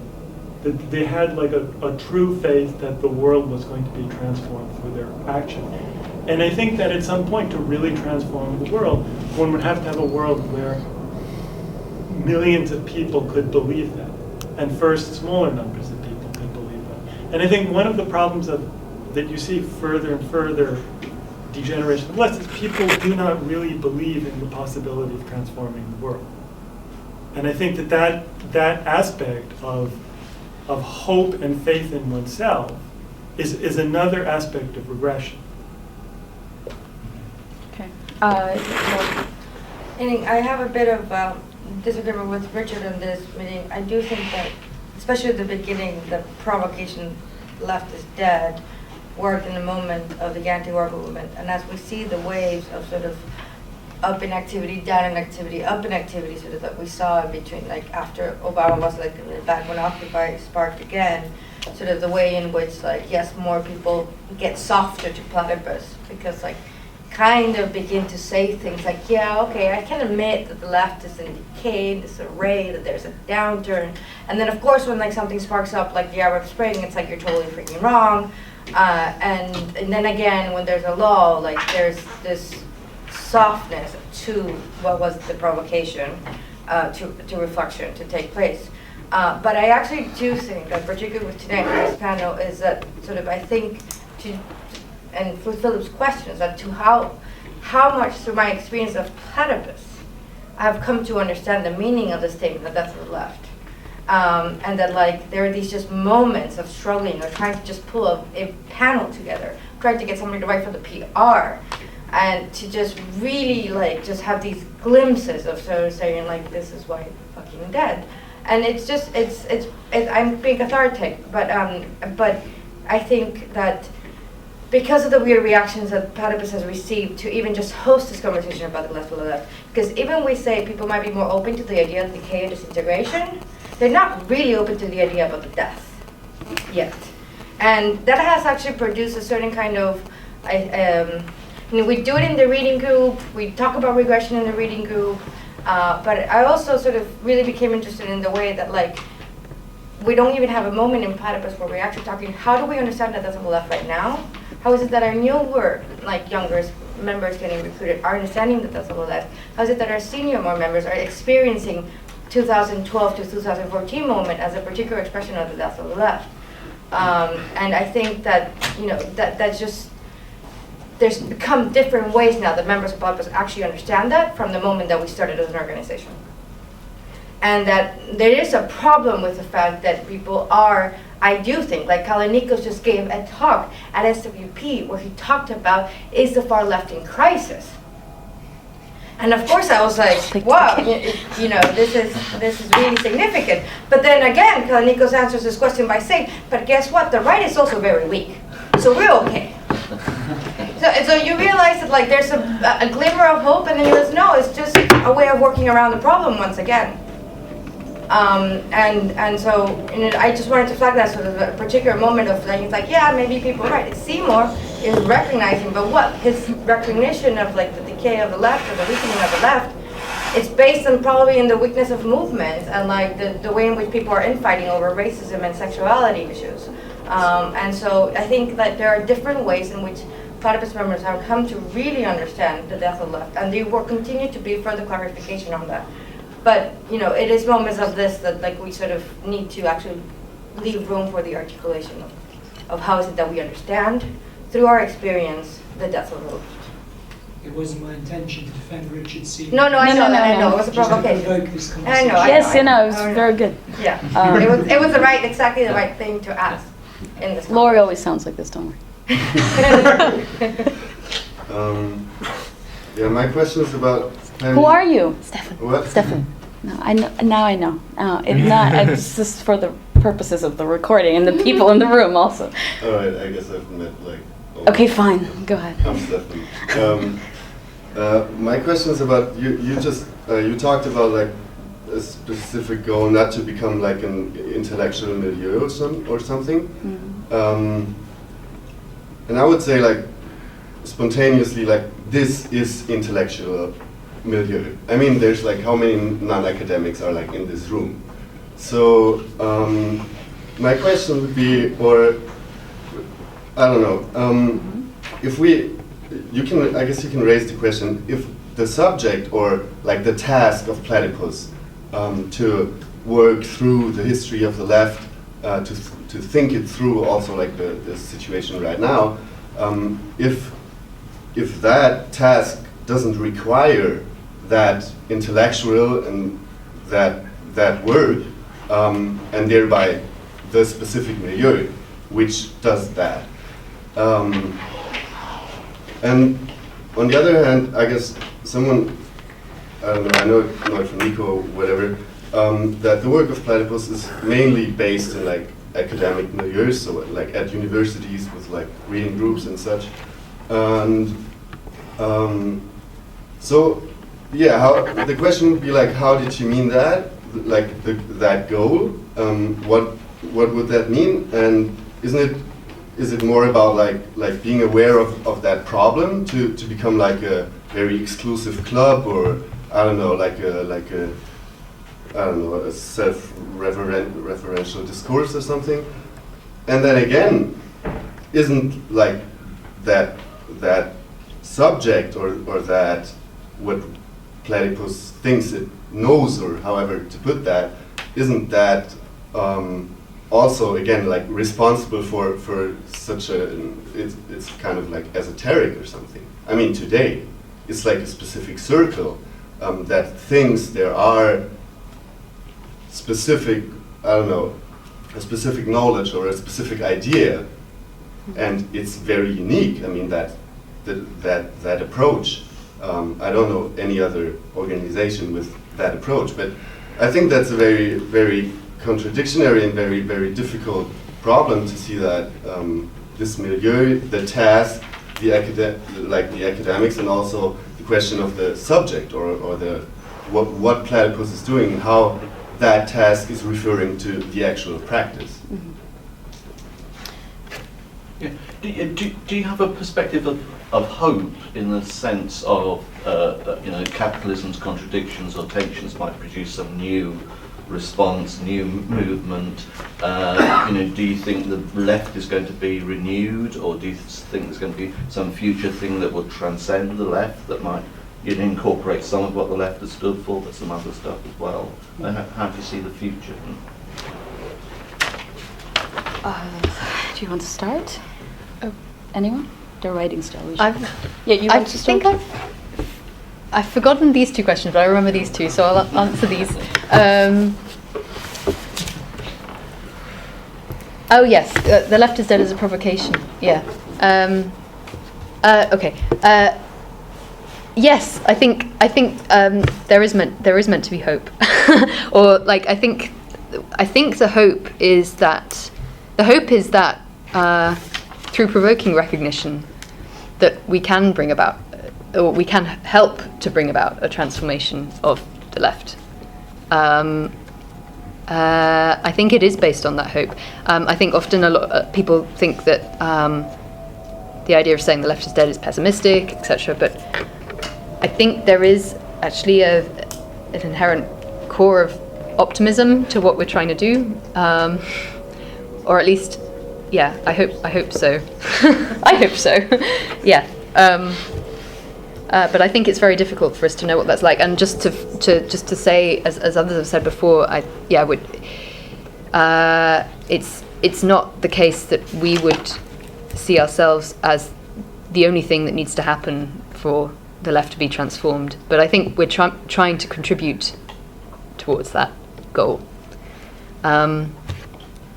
And I think, to Stefan's point, I think that's always that is always a danger. The idea that we're just esoteric, and that we are just an intellectual milieu. I think we have seen, perhaps not in this room, but we have seen a fairly diverse, even within student groups, a diverse set of people that both maybe have come from a left, come from being frustrated activists on the left, to people who are more like frustrated intellectuals or frustrated academics.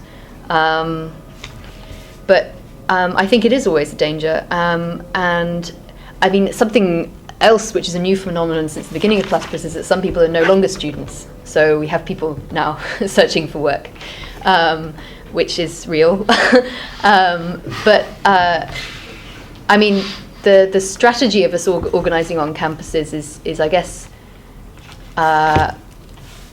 partly because students have more time to think about these things, and more free time to kind of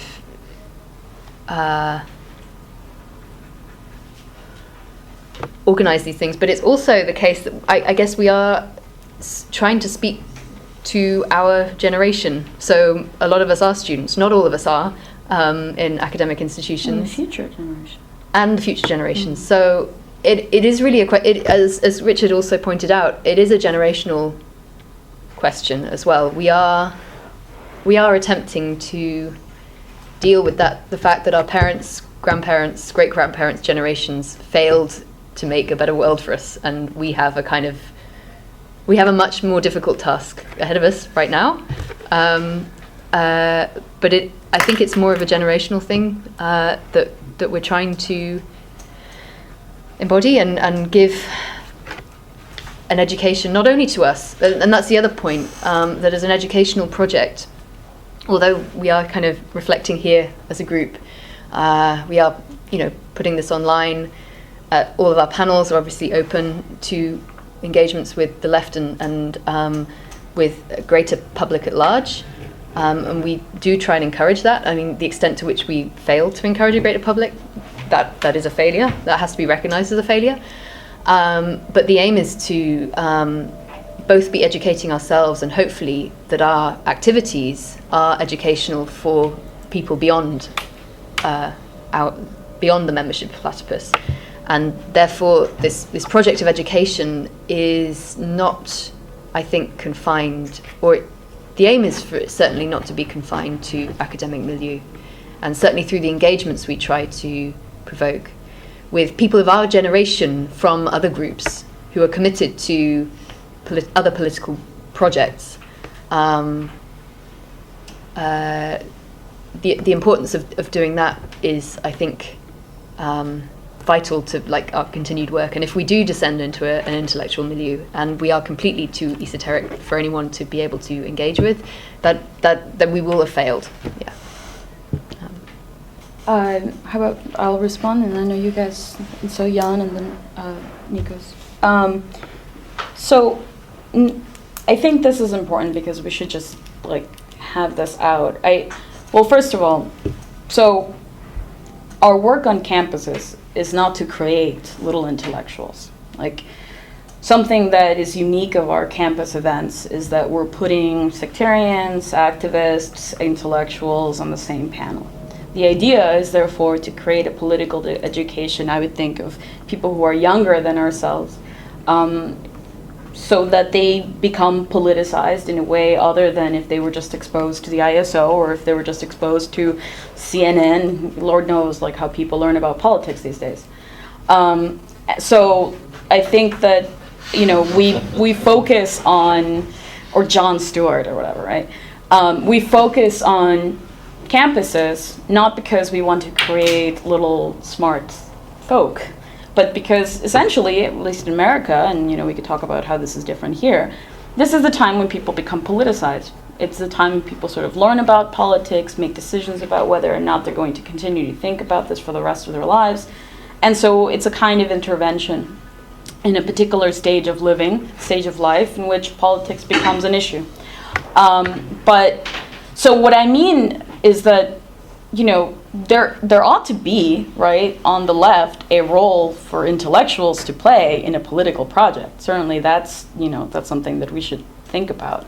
It's not like you're going to send the intellectuals to the barricades and that's the only thing they could do.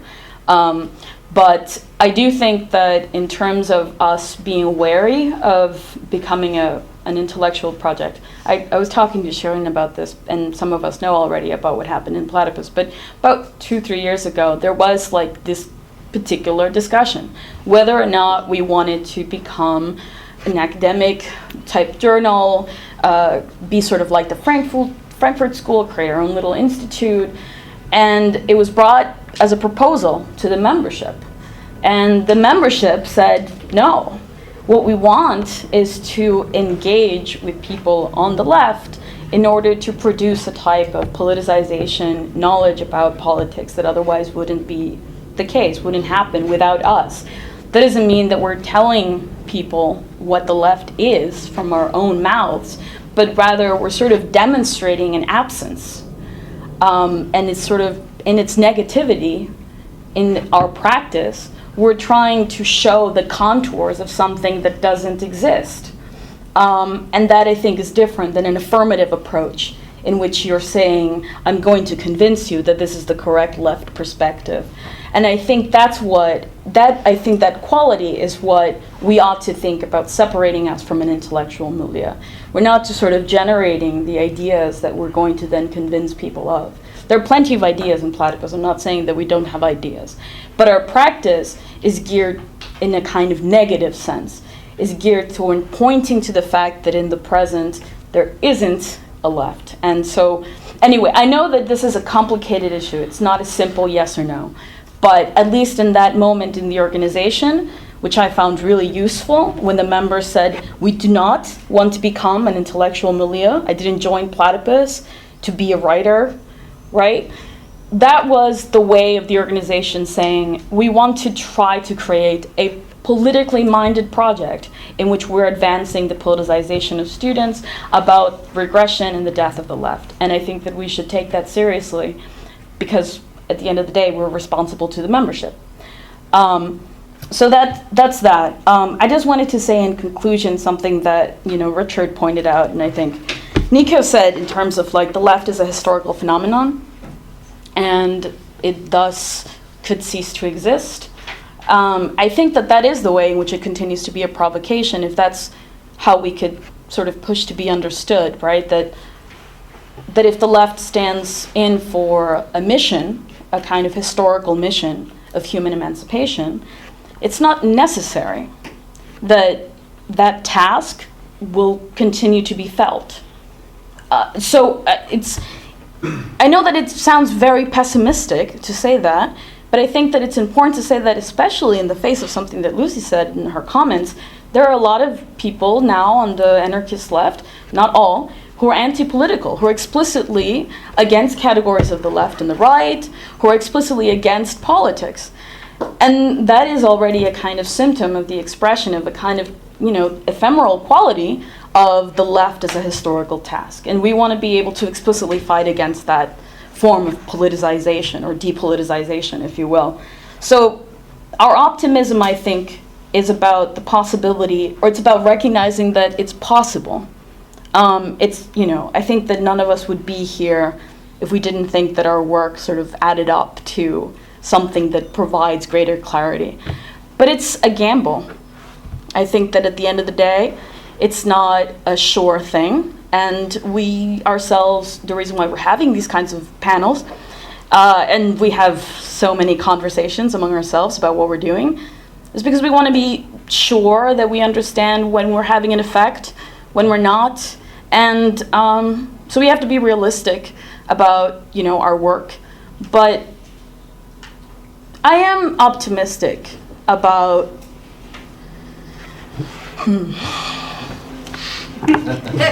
I'm optimistic about maybe one thing. I think that I'm optimistic about Platypus being able to present itself as a kind of political education project around the world.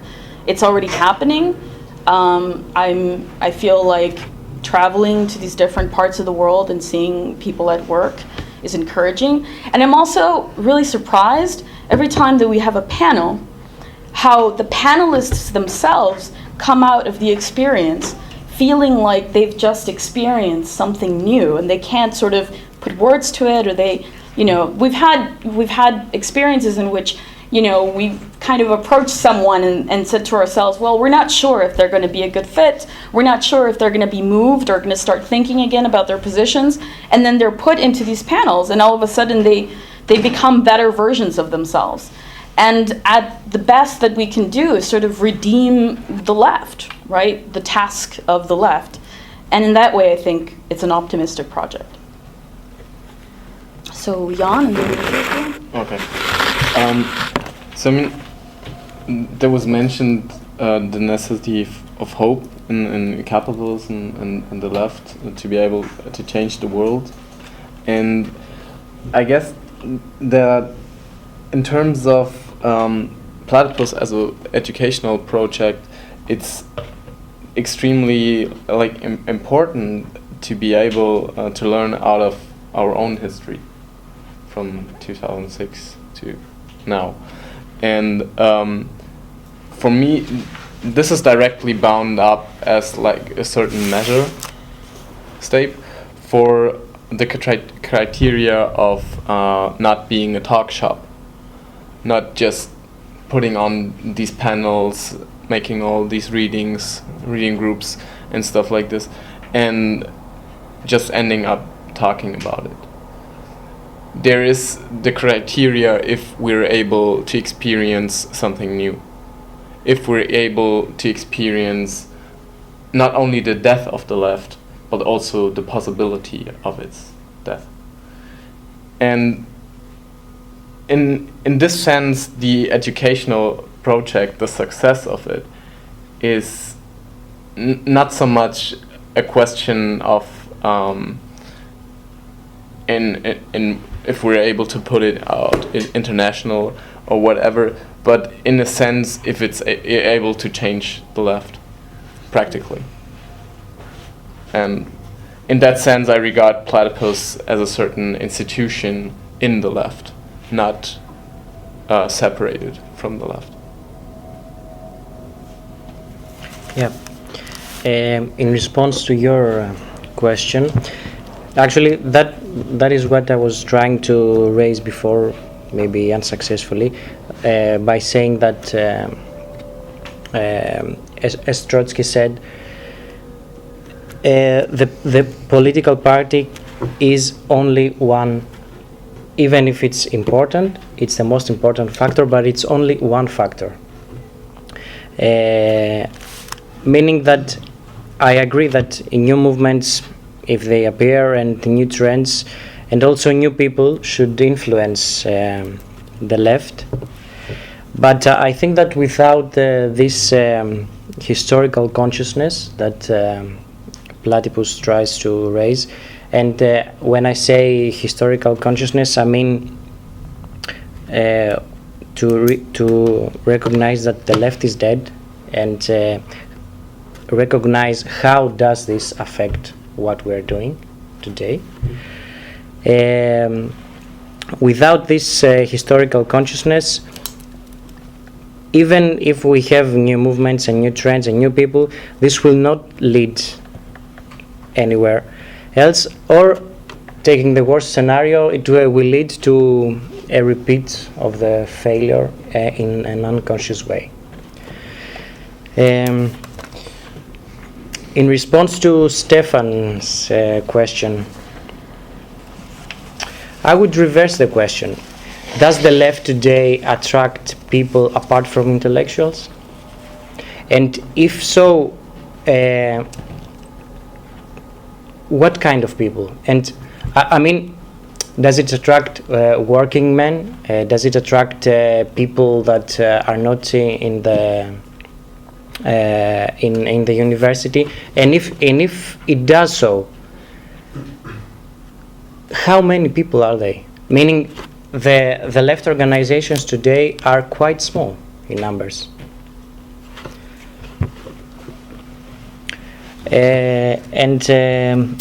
My last comment would be that concerning the death of the left, something that I would like to point out is that when we say that the left is dead, we don't mean that a part of the left is dead.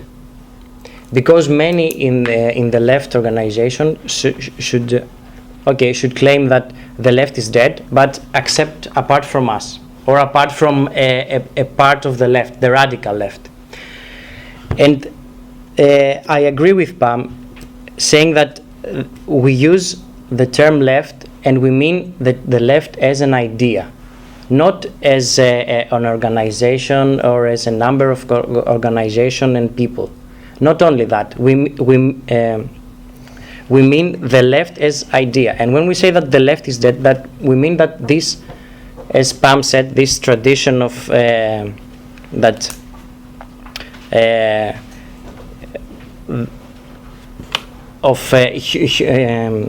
human emancipation, this tradition, when we say that the left is dead, we mean exactly this.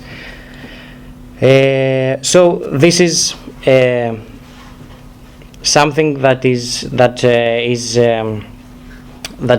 is very distinguishes Platypus from other parts of the left that also claim that that the left today is dead.